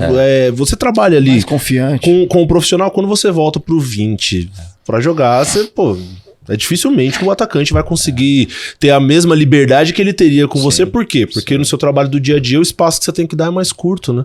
E você tem que fazer a diferença, né? Por isso que, como você disse, você quando chega nesse estágio do profissional com grandes jogadores, você aprende muito, principalmente o mais jovem, né? O quanto o Vitor Reis tá aprendendo com o dia a dia dele. Muito. E aí, a hora que começa a colocar em prática, você tem a evolução. Hoje, se ele voltar hoje, por exemplo, com um sub-20, que ainda ele é o primeiro ano de sub-20, ele vai fazer total diferença. Talvez aquilo que, como você diz, aquilo que se torna fácil, para ele já não vai ser, vai ser difícil, vai se tornar, eu faço qualquer jeito. Então, por isso que já chega no estágio, esse atleta já tem que estar no profissional realmente. É um jogador que eu gosto bastante do Palmeiras, eu acho que teve essa parte de transição, mas hoje virou uma realidade, é o Fabinho, que assim que ele tiver a oportunidade realmente... Bom jogador. Muito bom jogador, um jogador muito, muito sereno, né, um jogador muito regular, que na posição é difícil uma posição hoje jogar no meio campo, porque hoje você tem que ter tanto na marcação e tanto no ataque, né? Antigamente você jogava com 2 volantes, um mais marcador, o outro que mais serve pro jogo. Hoje os 2 volantes que se joga com 2 volantes, você joga no 4-2-3-1, né? Você tem que ter 2 volantes que marca e ataca, né? Principalmente seu combustível para pro meio campo, para andar lá para frente, lá pro ataque. Então assim, o Palmeiras hoje, em termos de base, lógico, tudo é uma reconstrução, tudo que vem sendo feito, eu acho que vem colhendo os frutos há muitos anos e vai continuar colhendo pela gestão. Por isso que eu falo, gestão é de cima para baixo, né? Então o Palmeiras hoje conseguiu solidificar um trabalho de muita excelência. Então eu acho que por isso que vem colhendo e vai vir muito mais jogadores de alto nível aí no Palmeiras. Tanto da base quanto enfim, de fora. Agora, na tua época, não era a realidade do Palmeiras, eu cresci com... Não acostumei... Tem vários bons jogadores, né? A gente fala de Galeano, Marcos, mas não era tão comum o Palmeiras usar tanto a base. O Palmeiras sempre contratou muito. Eu acho que é até um negócio histórico isso, né? Mas isso mudou de 2015 pra cá, com a chegada do João e tal, assim vai. Mas na tua época, tu lembra quem eram os meninos da base? Era o David Braz. O David Braz. Bom zagueiro. Que hoje tá no Goiás. Bom zagueiro. O Maurício também, um zagueiro. O Maurício. Maurício Robina. Isso. Maurício. Mais fácil pra galera lembrar, mais fácil, né? Aí veio o Bruno, goleiro, né? Acho que veio da base. Veio da base. Né? Então, quem mais? Que eu me recordo. O Valmir que você falou? O Valmir lateral também. O volante João Denoni não é dessa época, não, né? Não, o Denoni vem dois anos depois. O que eu me lembro esses 4, 5 atletas aí. O Deola veio da base? Deola também. Assim, mais novos com idade ali, né? De base para profissional, que o Gustavo pode recordar, são esses aí mesmo. Bruno, David Braz. Porque o Deola, por exemplo, o Deola já era um pouquinho mais velho, já tinha saído, já sido emprestado e voltado. O Francis, por exemplo, também, que estava no elenco, 2007, já era também atleta da base, mas já também com um pouquinho mais de idade avançada. O Francis, que no início do Diniz no Audax era o faz-tudo do Diniz. Pois é. Saída de jogo. Sim. Eu lembro de assistir na Começou Série a jogar A2. como zagueiro lá. Ele fazia tudo. Mas, pra você, tu não imaginava essa época que tu viveu, se voltasse... se você fosse pro futuro e visse hoje como tá a base, você ia falar, não é possível, cara. Não é. Não, tô falando só de base, nem de estrutura. Você fala assim, não é possível, cara. Aqui. Mas é o que eu falo, hoje buscou a excelência, né? Você trouxe um gestor de muita capacidade, né? Do trabalho, de você também, de ter as pessoas ao seu redor que entende sua gestão, que entende o seu trabalho de você executar, né? E hoje o trabalho que o Palmeiras faz hoje é brilhante, né? Então hoje já vem desde a iniciação, né? Desde lá de 8, 9 anos, 10 anos e já vai até o profissional. Então assim, hoje o Palmeiras está colhendo um trabalho que está feito aí. E eu falo assim, ó, hoje veio... você vê o Hendrick, né, que já é realidade, já saiu, mas o próprio Estevão, que ainda tem até o final do próximo ano, mas já está vendido. O próprio Vitor Reis vem nessa safra. Então, Luiz Guilherme. Então, assim, vai vir muito, mas tem o Fabinho, que hoje é uma realidade. Tem o Vanderlan, tem muito caro. Exato. Então, assim, você vê, o Palmeiras vem colhendo e vai colher muito mais. Não tem como você não colher. Né? Eu acho que o Palmeiras hoje, essa parceria com base, com o profissional, é de muita importância. Então, hoje... A qualidade do Palmeiras, porque hoje você pegar para um menino de 15 anos, 14 anos, você fala assim, quer jogar no Palmeiras ou você quer jogar no outro time? Vai jogar, querer jogar no Palmeiras. É porque o cara sabe que vai jogar, possivelmente vai brigar, ganhar título, outra história. Vai brigar pelos títulos. Exato. Porque uma coisa é você, tipo, beleza, tu vai ser sempre vendido porque o time vem, mas não é o que acontece. Você é vendido, mas antes você conquista coisas aqui. Eu acho que é a fórmula perfeita do negócio, né? É só manter. Agora, eu acho que assim, tem que manter, né? Eu acho que para você construir um castelo leva anos, né? Mas para você destruir... Um vendaval já Então, assim, você tem que ter muito cuidado, principalmente nessa questão de política, né? De você não ter essa política que a gente sabe que tem no futebol, mas tentar blindar o máximo possível e continuar fazendo o trabalho. Não é que tudo que você vai entrar nas competições vai ganhar, mas você vai estar próximo de ganhar. Então, acho que é isso, de ter sempre time competitivo. Acho que o Palmeiras, né, agora... Com essa vinda de alguns jogadores no profissional, ganha muito, né, em termos de experiência e de qualidade. Eu acho que hoje todos querem ter, porque hoje tem um projeto dentro do Palmeiras, né, desde a base até o profissional. Então, acho que o Palmeiras chegou num patamar que vai continuar colhendo aí muitos frutos aí durante muitos anos. Não, e a base tem sustentado o Palmeiras, né? O Avante sustenta o Palmeiras, a gente sabe disso, mas Sim. O Palmeiras traz Felipe Anderson, esse Jack é uma revelação sul-americana, até o próprio Maurício, é muito pela venda dos caras da base, velho. Não é à toa isso, né? Então são caras que vêm, o Avante é muito forte e tal. Claro, o Palmeiras hoje, a gente lota, né, o Allianz sempre, que é motivo de orgulho, né? Aliás, é uma pena você não ter jogado com o Allianz lotado, né? Quando você era jogador, né? Talvez você que já foi lá. Claro, o Parque Antártico tá no nosso coração, mas o que é o Allianz ali é assustador, né? Tipo, é bonito de ver. Mas o Palmeiras, ele se constrói através da base, cara. É basicamente isso. Que pena, né? Não ter jogado. Eu joguei contra, né? Eu joguei em 2015, o Atlético Paranaense. Nós ganhamos até de 1-0, foi um jogo 11 horas da manhã. Eu lembro desse jogo, eu fiquei bem puto, velho. O Walter fez o gol de pênalti. E o gramado não tava bom, né? Não tava. Ganhamos 2015 e 2017 joguei pelo Avaí, que foi meu último ano. Perdemos 2-0 e depois vim trabalhar no Guarani. Mas assim, nunca a favor. É difícil jogar contra, né? A gente sabe que a atmosfera aqui era gostoso, assim, lógico, poder ter jogado a favor do Palmeiras no Allianz Parque, mas não tive essa oportunidade. Mas hoje a gente sabe a diferença que o torcedor palmeirense, né, a atmosfera que o Palmeiras criou dentro de casa é muito, muito forte. Isso também acaba ajudando também o Palmeiras nos jogos, que o torcedor realmente entendeu essa importância, né, de jogar junto com os atletas. Gustavo, na sua carreira logo depois do Guarani, você teve 2 experiências fora do país, né? Qual foi a mais complexa para você em caráter de adaptação, logicamente, mas do geral, do jogo também, né? Porque você foi pra Rússia, mas Rússia, antes China, pra Bulgária. Foi Rússia com 20 anos. Aí com 28 anos fui para jogar no Lecce da Itália. Aí fiquei quase 1 ano e meio, o time tá na Série B, a gente subiu e fiquei 1 ano na primeira divisão. Né? Eu joguei com grandes jogadores lá, quanto o Ibra, que estava no Milan, o próprio Eto'o, Milito no Inter de Milão, que era o Coutinho, também estava. O Napoli, Cavani, Hamsik. Nossa senhora. Caraca, então, teve um jogo um atrás do outro, falava, meu Deus, o que marca agora? Mas assim, foi experiência. E depois fui para a China com 32 anos. Então, assim, a Itália, eu por ser descendente italiano, por ter passaporte italiano, para mim foi muito, muito tranquilo, né? Então, assim, de aprender o idioma, de me comunicar, tudo mais. A China eu tive já um pouco mais de dificuldade. Principalmente um futebol um pouco diferente, poucos jogos durante a temporada, por exemplo. A temporada é 2 meses treinando e 2 meses de férias, depois é 8 meses de competição, poucos jogos, são 30 jogos só no ano. Né? Então, assim, foi a língua, o idioma, a cultura deles são um pouco diferente da gente. É muito, foi pelo dinheiro. Não, foi bom, mas o dinheiro ficou melhor depois. Depois que eu vim embora. Mas e a Rússia? Então, a Rússia, assim... Você falou que foi com 20 anos, né? Então, eu fui numa situação, o Guarani, na época, estava com 8 meses de salário atrasado. Caraca. Foi bem a época que, eu, né, com essa ida, eu consegui comprar a casa lá na época para meus pais. E para mim, foi importante pelo lado financeiro.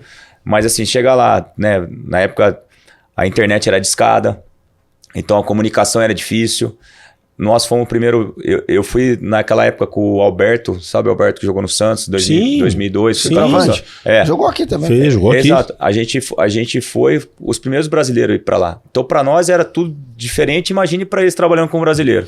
Então, menos 20 graus quando chegamos na Rússia. Então, assim, foi uma situação bem difícil. Um aprendizado como pessoa, né? De valorizar as pequenas coisas da vida. Então, assim, hoje, lógico que hoje é diferente você morar na Europa, hoje é diferente morar em outros países, hoje, né, tem tudo, comunicação, enfim. Hoje eu falo assim, o jogador brasileiro, se é um cara tranquilo, você acaba se adaptando em qualquer lugar do mundo, né? Você morando num lugar legal, com a família, fazendo o que você ama, que é jogar futebol, não vejo por quê. Às vezes a pessoa não acaba se adaptando lá porque chega lá achando que vai chegar, já ser o cara do time. Tem que começar um processo do zero, né? Tudo é um processo. Chega lá, você é mais um, não é que você vai ser o cara. Então é isso que às vezes o jogador brasileiro é muito mimado aqui no Brasil, né? Ele tem esse mimo. Você é o cara, você é isso. Chega lá, o cara treina, acabou o treino, tchau, aquela coisa mais fria. Mas assim, o mais importante é o aprendizado que eu tive durante esses períodos, né? Épocas diferentes na minha vida, mas de muita valia, né? De muito aprendizado, de muita conquista, eu sempre falo, o futebol ele me levou em certos lugares que jamais teria ido. E você falou de vários atacantes. Qual foi o atacante mais difícil que você marcou na tua carreira? O Ibra. O Ibra? Mais difícil. Porque além de ser um cara grande, um cara forte, um cara veloz, um cara técnico. Então, assim, eu lembro como se fosse hoje o treinador lá, o Decani, falou: a primeira bola você já sai na cola do Ibra. Pô, a hora que o goleiro quebrou a Biati, foi a Biati. A Biati quebrou essa bola nele. Ele subiu acho que uns 3 metros de altura, cara. Fiquei olhando assim, eu falei, mister, na próxima não vou não. Fica posicionadinho. Né? Eu costumo dizer que ele se você analisar ele na questão de biotipo, ele é totalmente contra as leis da física. Ele não é pra ser tão rápido. Cara, é totalmente contra as leis da física, porque ele tem 1,95 m de altura. E ele não é um cara magro, ele é um cara forte fisicamente. Mas ele tem velocidade, ele tem habilidade, ele tem drible, ele tem improviso. Bicicleta, é bizarro, cara. Não, e você vê o gol. Nós empatamos esse jogo 1-1. Você vê o gol, você colocar Lete vezes Mila. Você vê o gol que ele fez contra a gente? Porra, você fala... Deu vontade até de falar, pô, parabéns. Nós fomos 0-0. E na época do Milan tinha, além dele, tinha Pato, Ronaldinho Gaúcho, o Pirlo, Seedorf, Thiago Silva, Nesta. A reta final, você fala assim, né? quem que marca agora, né? Sai um videogame. Não, assim, você fala... Só que aí nós temos um escanteio, quando é o contra-ataque, eu tento chegar no meio campo e dar uma ombrada nele, só que a hora que eu bato, eu quase caio. E aí vem um cara...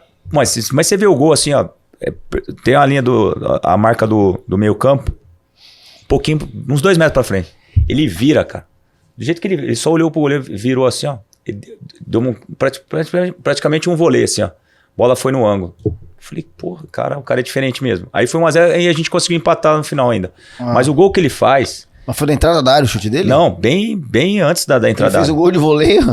Meio de voleio, assim, pegou assim. De primeiro. Depois você pesquisa. Deve ser histórico esse gol, que eu não tô lembrando. Velho. Depois eu vou até mandar pro Luizão. Boa. Você vai falar assim, que isso? Aí conseguiu empatar. Mas assim, como você falou, além de ser grande, rápido, pô, finaliza, chama o jogo, sabe? Era um cara diferente, por isso que foi um dos melhores do mundo. Então, assim, foi... E a gente conseguiu, é o que eu falo, aí é marcação, né? Então, por exemplo, eu marcava, o outro sobrava.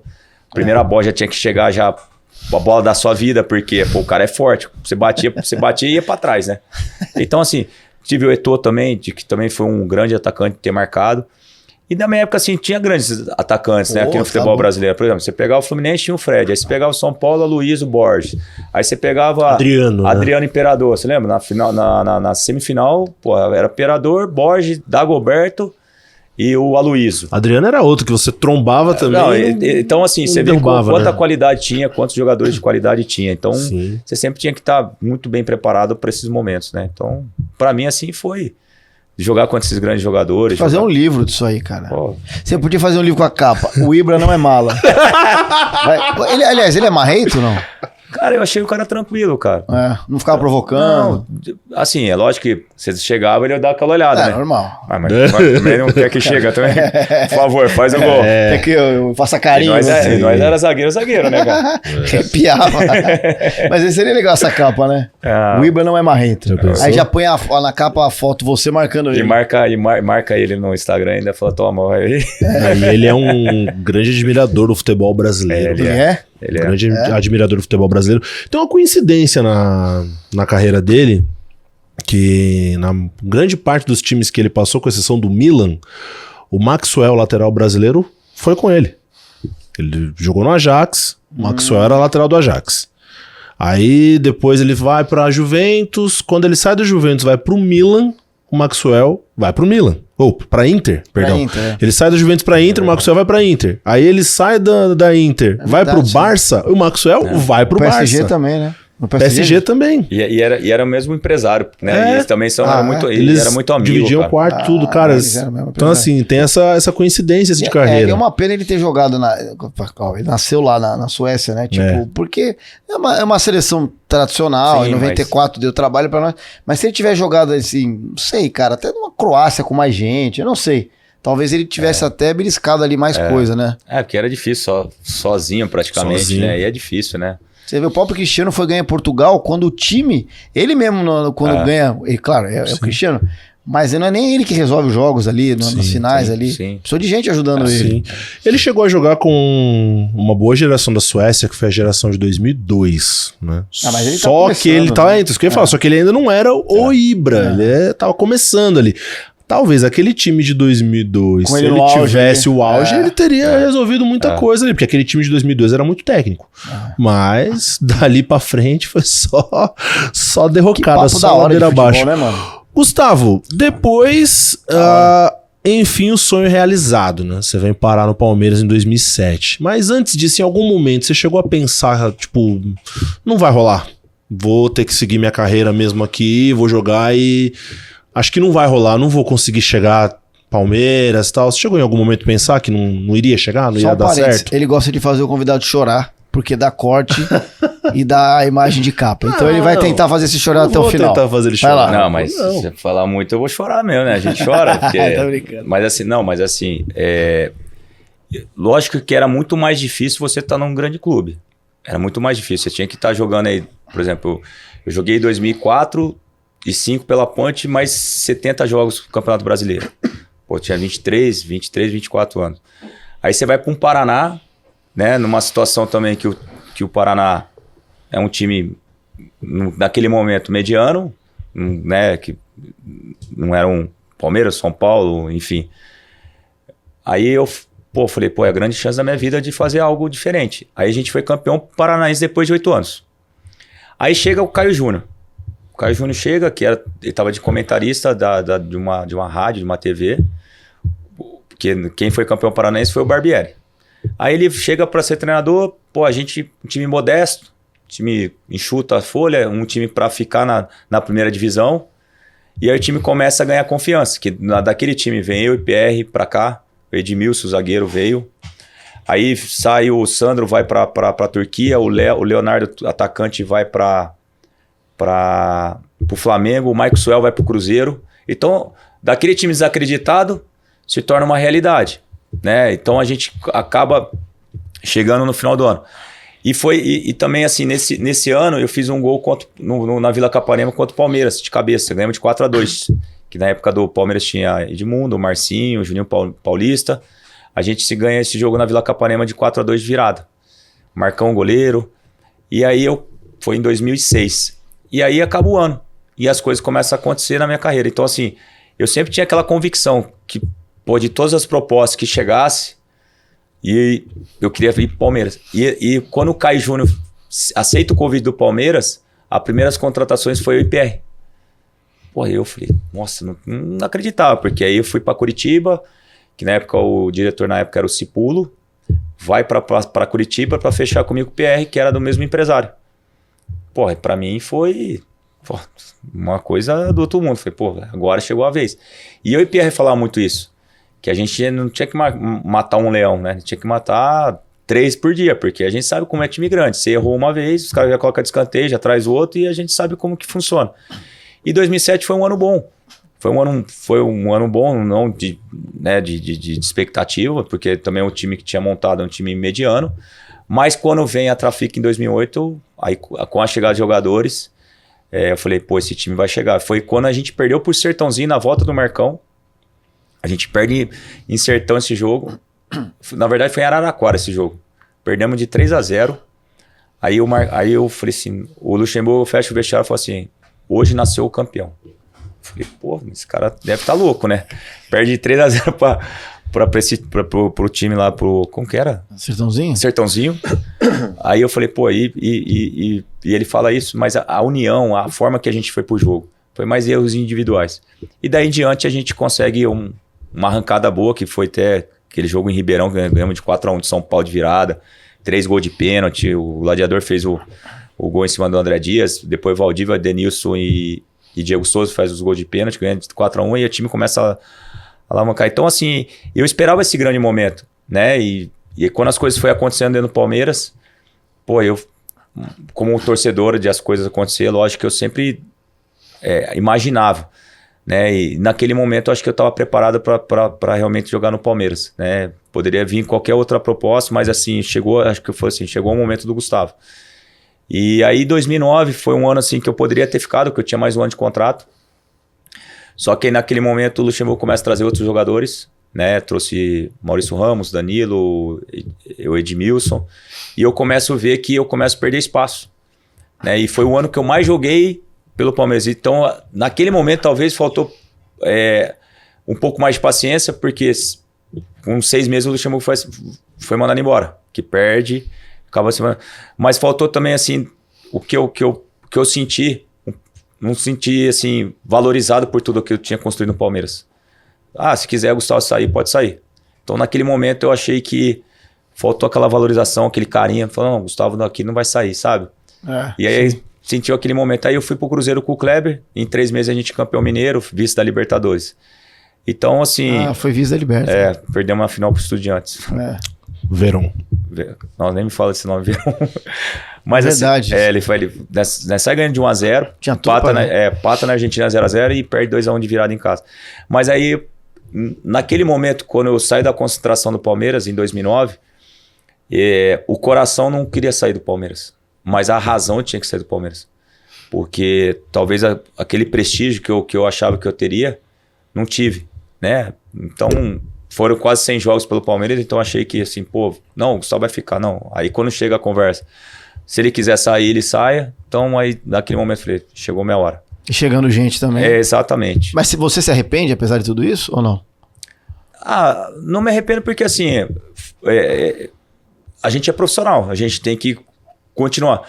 Mas assim, hoje talvez eu pensaria de ficar, mesmo ficando como a última opção, sabe? Porque eu saberia que com o trabalho que eu tinha feito, com o profissionalismo meu, que as coisas iam acontecer de novo. Mas aquele momento que você está num momento bom, que você está no seu melhor momento, você quer jogar, ainda também, querendo ou não, fui para um clube que ia jogar uma Libertadores, eu queria jogar Libertadores, que era o meu sonho de jogador, jogar uma Libertadores, né? Então, assim, todas as coisas acontecem. Inclusive, nas quartas de finais, nesse jogo contra o São Paulo no Morumbi, no domingo eu machuco meu joelho contra o Palmeiras. Olha como que é o destino. Caraca. Nós estava ganhando o jogo de 1-0, perdemos 3-1 esse jogo. eu fui roubar uma bola do Keyson. A hora que eu vou roubar, meu joelho nunca tinha me machucado. Machuquei. Acabei rompendo um ligamento cruzado do joelho. Puta. Foi a única cirurgia séria que eu tive assim durante a minha carreira foi o joelho. E aí, perdi praticamente a quarta semifinal da Libertadores. Mas o destino foi assim, e também assim, sou grato demais ao Cruzeiro ter aberto as portas, claro, sabe, claro. de ter jogado. Mas assim, até eu lembro quando fosse o dia de ir embora, pô, eu, PR, Marcão se abraçamos, porque foram quase 3 anos de convívio, né?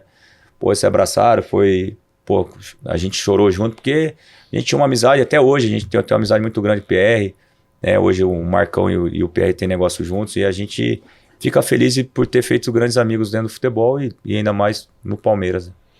Eu acho que hoje o Gustavo olhando, né, para trás, assim, igual ele fala, né, talvez teria feito diferente, é porque eu acho que hoje você olha e você enxerga que se você tivesse ficado, você teria jogado. Você sabe disso. Sim. Olhando, nada contra nem o Danilo, nem o Maurício, sabe? Porque eu acho que são grandes zagueiros. São grandes zagueiros. Sim. Mas pela sequência que o Palmeiras teve naquele ano, né, a quantidade de jogos, a campanha no Brasileiro que 2009, né? Todo mundo lembra como é que foi. Sim. Gustavo teria jogado e teria ajudado pra caramba. Porque o Maurício era novo, começou a jogar. O Edmilson, infelizmente, não deu certo, né? Chegou com muita expectativa, né? O canhão do Pantanal, mas não deu muito certo aqui e tal. E deu o Gladstone também, não deu certo. E era do Cruzeiro também, né? Exato. Então, assim, o Gustavo, acho que hoje ele olhando, ele fala assim, putz, eu teria jogado.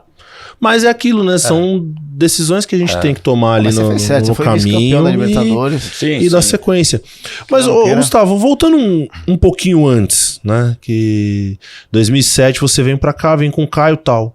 Quando tem a mudança no final de 2007, porque até então eu me lembro que no final de 2007 discutia-se muito a permanência do Caio, todo mundo dava como garantia, todo mundo falava assim, pô, o Caio vai renovar, tal. Até que teve um evento no final do ano, não me lembro exatamente qual foi o evento, que os técnicos iriam tal, e alguém entrevistando o Caio nesse evento, ele fala, não, eu não vou ficar já, o Palmeiras definido tal, não vou ficar. Que aí todo mundo assustou, né, falou assim, tal. Pra vocês que tinham realizado aquele trabalho com ele, que sabem que geralmente quando vem um treinador novo, algumas coisas mudam. Bateu uma insegurança de falar, caraca, quem é que vem agora? Como é que vai ser esse trabalho? E aí, quando o Vanderlei chega, como é que foi o primeiro papo dele com vocês? Assim, eu tinha uma amizade com o Caio, não só nas 4 linhas, né? Eu aprendi muito com ele como pessoa, por exemplo, eu trabalhei com ele no Paraná, Palmeiras e no Botafogo. Quando eu volto da Itália, eu venho com o Botafogo com ele, Botafogo do Rio. Então, assim, foi mais do que um amigo, eu sempre falo, foi um pai que me ajudou muito, sim, no futebol. Hoje eu sou amigo dos filhos dele, que é o Matheus e o Gabriel, que moram em Curitiba.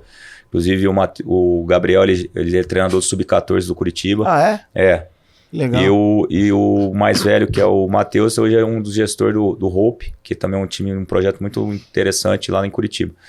Então, assim, o Caio eu sou muito grato até hoje por tudo que ele me proporcionou. Lógico que a confiança que ele tinha, né, em mim no PR era muito grande, né, vindo do Paraná com o Palmeiras. É lógico que toda mudança ela gera desconforto. Mas também vem aquele outro lado. Pô, vou trabalhar com o Luxemburgo, um dos grandes treinadores do futebol brasileiro.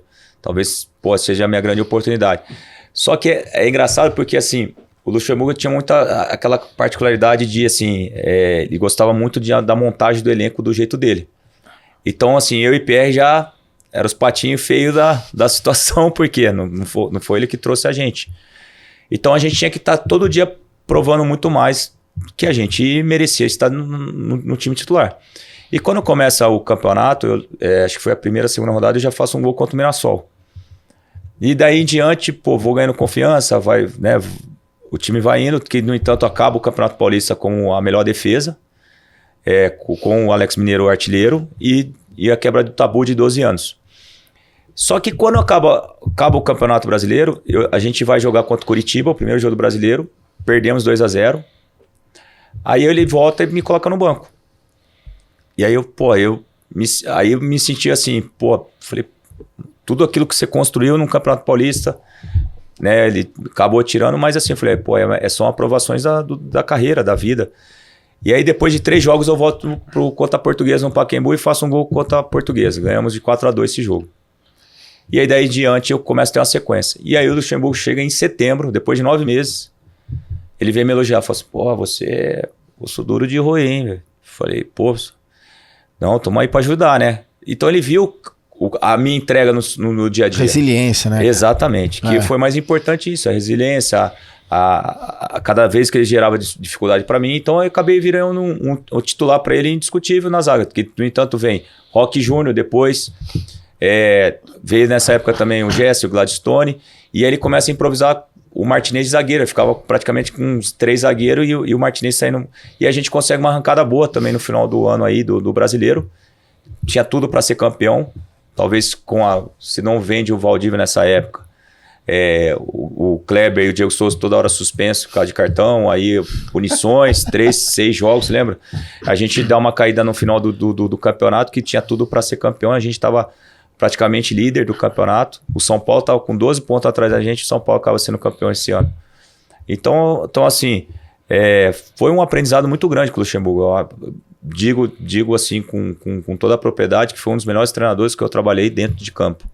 O problema é que a gente sempre soube que o Luxemburgo é um cara, às vezes, difícil fora do campo, mas dentro do campo, de montar time, de escalar, de mudanças. Às vezes ele mudava no primeiro tempo e dava resultado. Né? Se ele sempre falar, o medo de perder tira a vontade de ganhar. Então, assim, ele sempre foi um cara de muitas convicções, de muito trabalho, assim, de acreditar sempre no resultado positivo, de propor jogo. Então, é o estilo que eu gosto também de jogo. Então, foi um ano muito legal, né? Lógico que a gente sempre espera, né, o Caio Júnior ter a continuidade, principalmente o trabalho também que ele fez. Talvez no time também na mão dele poderia, com esses jogadores, também ter um resultado positivo, também, ou não, né? A gente nunca sabe.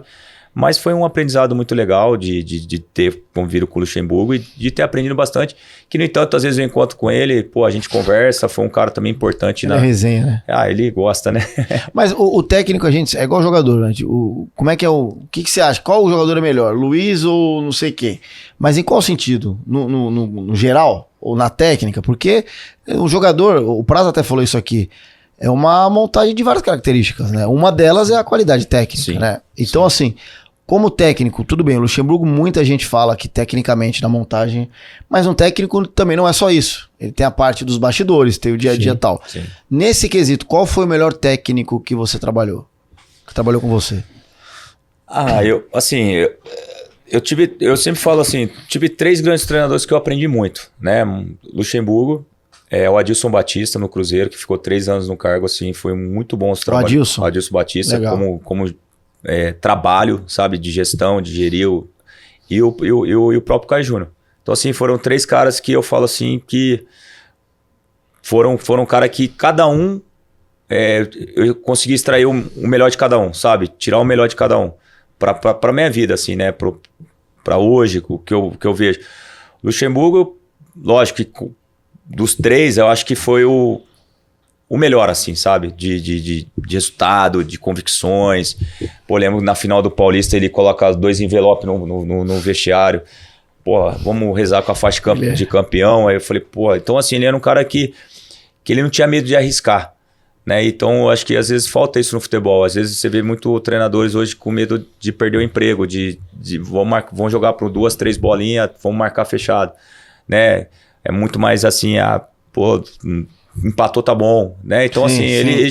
Ele jogando dentro e fora, ele queria propor jogo, Então, acho que foi um cara que vejo aí dos 3 aí o melhor, assim, sabe? Sem demagogia, foi um cara que poderia ter ficado até mais tempo com ele, porque realmente ele foi um cara que me agregou bastante. Aproveitando até que você tá falando do Lucha, né? Nesse time de 08, eu lembro que no início da temporada, você e Dininho faziam uma dupla de zaga até a chegada do Henrique. Depois o Henrique assume a titularidade junto contigo. Era Helder e Leandro. E o meio era Pierre e Martinez, né? O Léo Lima chega também durante... Inclusive até esqueci, né? Você falou do Léo Lima que ele se emociona. Eu acho que o Léo tem uma grande identificação com a gente, porque quando ele chega no Palmeiras, ele toma pancada pra caramba de todo lado, fora. E aqui foi um renascimento pra ele, porque ele jogou numa função diferente, foi considerado um dos melhores jogadores do Campeonato Paulista. Então acho que tem esse lance ele gosta muito do reconhecimento pelo que ele produziu aqui, que foi um renascimento pra carreira dele. Num dado momento, o Pierre, a gente fala, né, que era o cão de guarda ali, porque ele jogava na frente de vocês ali na defesa, ele era o cara que roubava muita bola, distribuía e tal, e o Martinez saía um pouquinho mais. Quando o Pierre tem a lesão, aí o Léo vai entrar. Léo e Martinez, características bem parecidas, inclusive o Léo até mais ofensivo do que o Martinez. Como que foi o papo do Vanderlei com vocês, principalmente a linha de defesa, porque vocês teoricamente ficariam mais expostos para conseguir fazer encaixar esse quadrado ali dos dois zagueiros com os dois meio-campistas que até avançavam um pouquinho mais. Como é que foi que ele fez para corrigir isso aí e dar tão certo aquele meio-campo? Você vê, são características que, até caso, por exemplo, você pega dois meias com características diferentes. Por exemplo, o Diego Souza, um meia de força. Né? Você pega o Valdívia, um jogador mais leve, mais de velocidade. Aí você pega os dois atacantes, o Gladiador e o Alex Mineiro. Um mais de área e o Gladiador mais flutuava. Aí você tinha dois laterais, né? Tanto o Helder Grande. Então a gente sempre estava atacando com 6 e defendendo com 4. Então sempre, por exemplo, às vezes marcava o Helder Grande, os dois zagueiros, o Henrique e sempre um volante ficava. Então sempre ia 6. Então assim, a gente atacava muito. Então assim, sempre protegia a frente da zaga. Mas assim, o grande diferencial do Luxemburgo nesse momento, que a retomada de confiança nossa foi muito grande, porque assim, a gente jogava praticamente no mano. Ele fala, jogador de time grande tem que jogar no mano. E quem fazia a sobra sempre era o Marcão ou o Diego Cavalieri. Começou o Diego Cavalieri e num certo momento depois mudou pro Marcão. Então a gente sempre tinha um jogador a mais jogando, né, sobrando no campo, porque a gente marcava no mano. Então, assim, e sempre tinha um cara centralizado, então fazia praticamente o triângulo na frente da entrada da área. Então a gente tinha essa confiança, né, independente do jogador que entrava, essa facilidade de tanto marcar, né? Eu sempre falo, a gente estava atacando já marcando. Então a gente sempre protegido lá atrás, com um lateral, né? Dependendo se descer, se o Helder Grande ficava o Leandro, se descer o Leandro ficava o Helder Grande. Então a gente sempre estava protegido praticamente com uma linha de 3 e um na frente. Então, assim, isso era treinado, isso aí já era organizado, então assim, a gente não sofria tanto. Então você vê que foi uma equipe que tomou poucos gols no campeonato, que no entanto foi a melhor defesa, né? Então a gente, como a gente tinha sempre uma equipe que propunha o jogo, pelas qualidades que nosso time, então por exemplo, saía o Gladiador, entrava o Denilson, né? Tinha um Lene que fazia às vezes correria dele, né? Tinha o Wendel que às vezes ajudava no lateral ou no meio campo também, né? Na questão física. Então a gente tinha um elenco de muitas peças de reposições muito boas. Então, assim, isso fez toda a diferença na nossa campanha, né? Independente daquele jogador que entrava ou saía, a gente já tinha uma sintonia muito grande. E como eu falei, depois quando a gente perde esse jogo, essa mudança assim dentro do vestiário foi notória, sabe? Então a gente sabia que ia entrar no campo e já sabia que ia ganhar. Você pega na final mesmo, assim, com todo respeito ao adversário, a Ponte Preta, o jogador. Foi assim. Foi um jogo que parecia...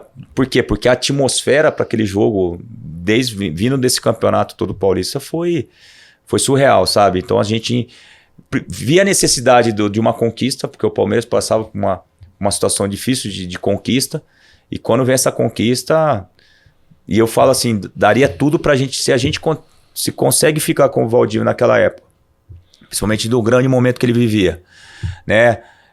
Não tantas suspensões do Gladiador e do Diego Souza, a gente conseguiria aí, sem sombra de dúvida, conseguir mais um título que era o brasileiro. Porque o nosso time era muito bom, mesmo com algumas mudanças, com a venda do Henrique, mas a gente conseguiria aí conquistar o título, porque a gente estava com uma equipe bem sólida, bem uma estrutura, com o Alex Mineiro fazendo gol, com o Helder Grande, com o Leandro. Então, assim, Léo Lima e o próprio Martinez, então Pierre, né? Então a gente tinha uma espinha dorsal muito legal. Brigou pelo brasileiro daquele ano, inclusive, né? Brigou por boa parte da competição e tudo mais. No finalzinho, o jogo praticamente que eu vejo que a gente perde o título foi Palmeiras e Grêmio no Parque Antártico, né? Perde 1-0 o gol do Tcheco. Né, Marcão? Marcão adora esse jogo. E eu lembro que o Marcão ainda larga o gol com 10 minutos de segundo tempo. Nossa. Como assim, largou o gol? Largou e foi lá querer atacar no meio do jogo. Foi esse jogo. Que ele fala que ele achou que tava no final. Achou que tava no final. Eu falei, Marcão, 10 minutos. Que 10 minutos? Tá acabando o jogo. Eu falei, 10 minutos. Faltava 35. 10 segundo tempo. E ele faz o quê? Ele fala, meu Deus, aí, mano. Quase toma um gol ainda. E o Vanderlei do lado de fora, ele fala, possesso. Cacheta, Marcos! cacheta. Quer me furar, É que Marcos? ficou muito marcado 2009 que a gente na reta final perde, mas 2008 realmente eu não tinha essa lembrança, mas é verdade. Sim. E o São Paulo tava vindo já de 2 títulos, a confiança lá no alto. E aí Isso ajuda muito, né? muito. A gente vê o próprio elenco aqui, o multicampeão tá acostumado a ganhar. Às vezes tem situação que você... Bom, no passado, por exemplo, se a situação parece impossível, daqui a pouco vai, Consegue, né? vira o jogo, enfim. E a gente tava construindo essa confiança, né? Sim. Que acabou não durando muito tempo. Teve o Paulista e Sim, tal. E sim. Palmeiras depois foram momentos bem difíceis, aí 2012 e tal. Mas enfim. Mas é verdade, bem lembrado, cara. Eu não lembrava disso. Você já falou, né? O atacante mais difícil que marcou fora foi o Ibra. No Brasil, o atacante mais difícil que você enfrentou? O Fred foi um atacante difícil de marcar. Jogou no Fluminense.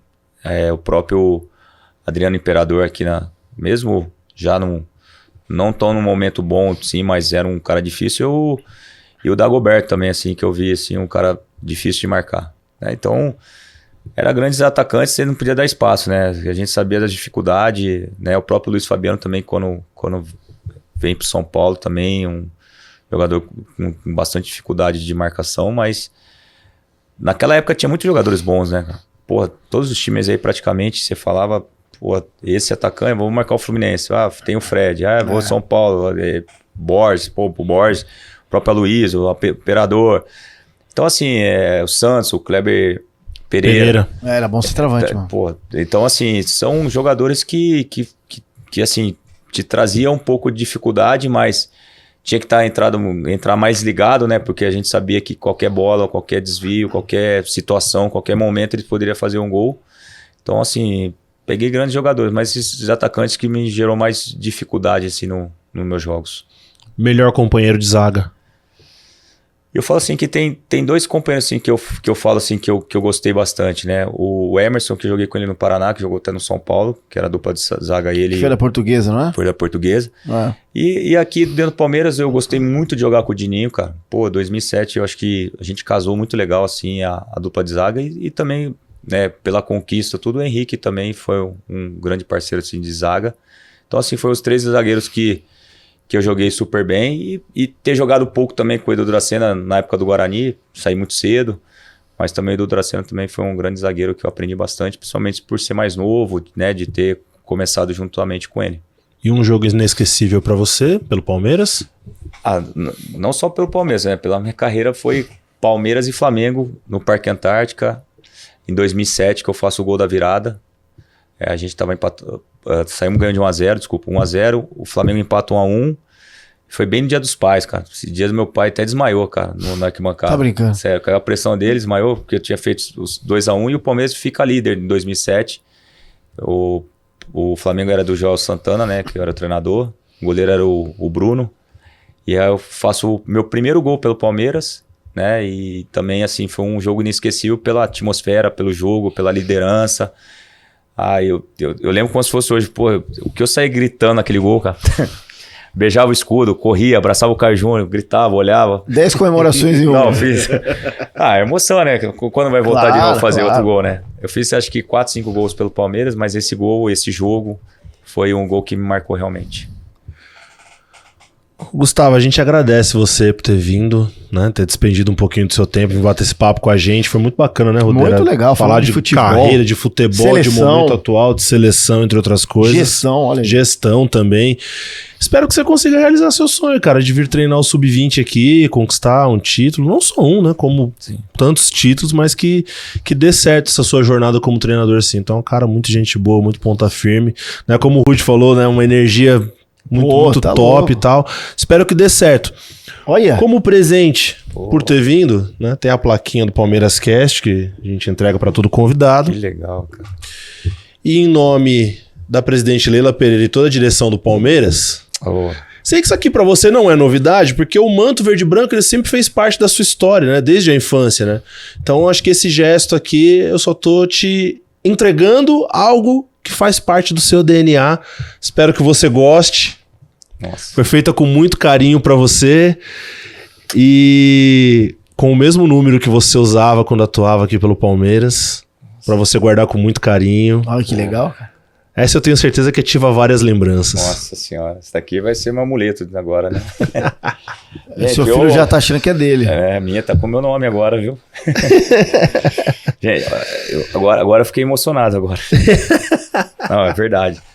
Não esperava, mas assim, pô, obrigado mesmo, né? Toda vez que a gente fala da nossa história, da nossa jornada, a gente olha com o que fez valer a pena a vida, né?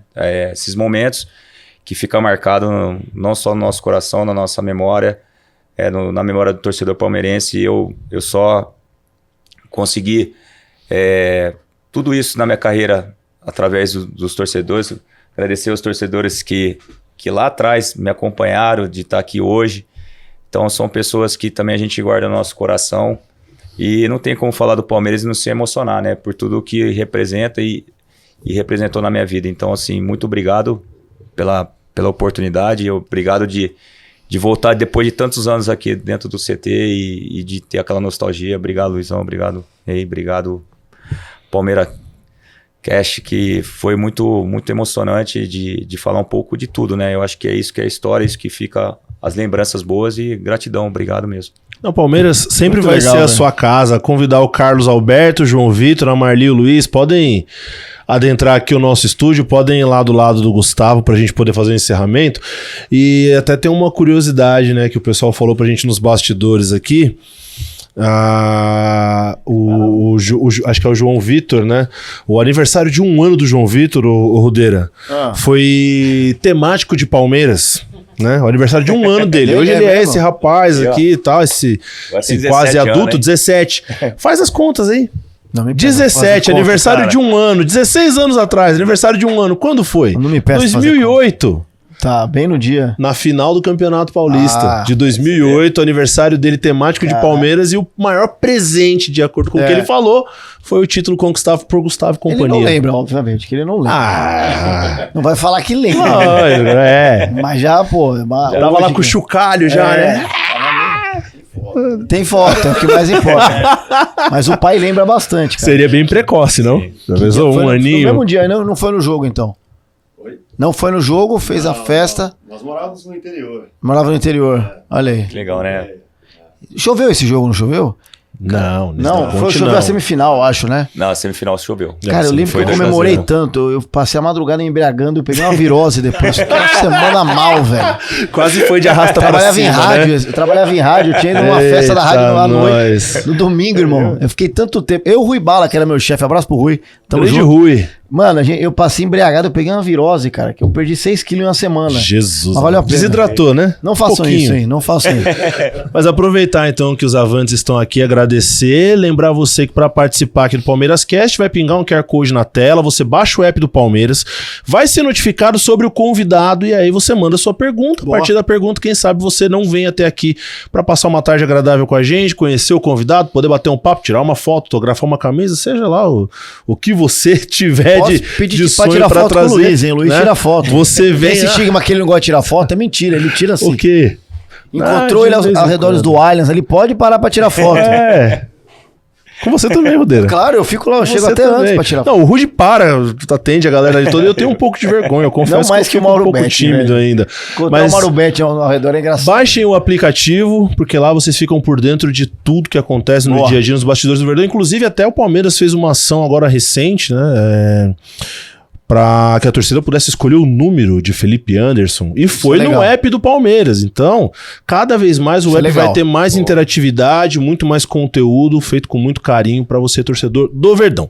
Agradecer mais uma vez o Gustavo. Obrigado por ter vindo aqui bater esse papo com a gente, os avantes que aqui estão. Encerramos mais um Palmeiras Cast. Um grande abraço a todos. Até a próxima e avante palestra.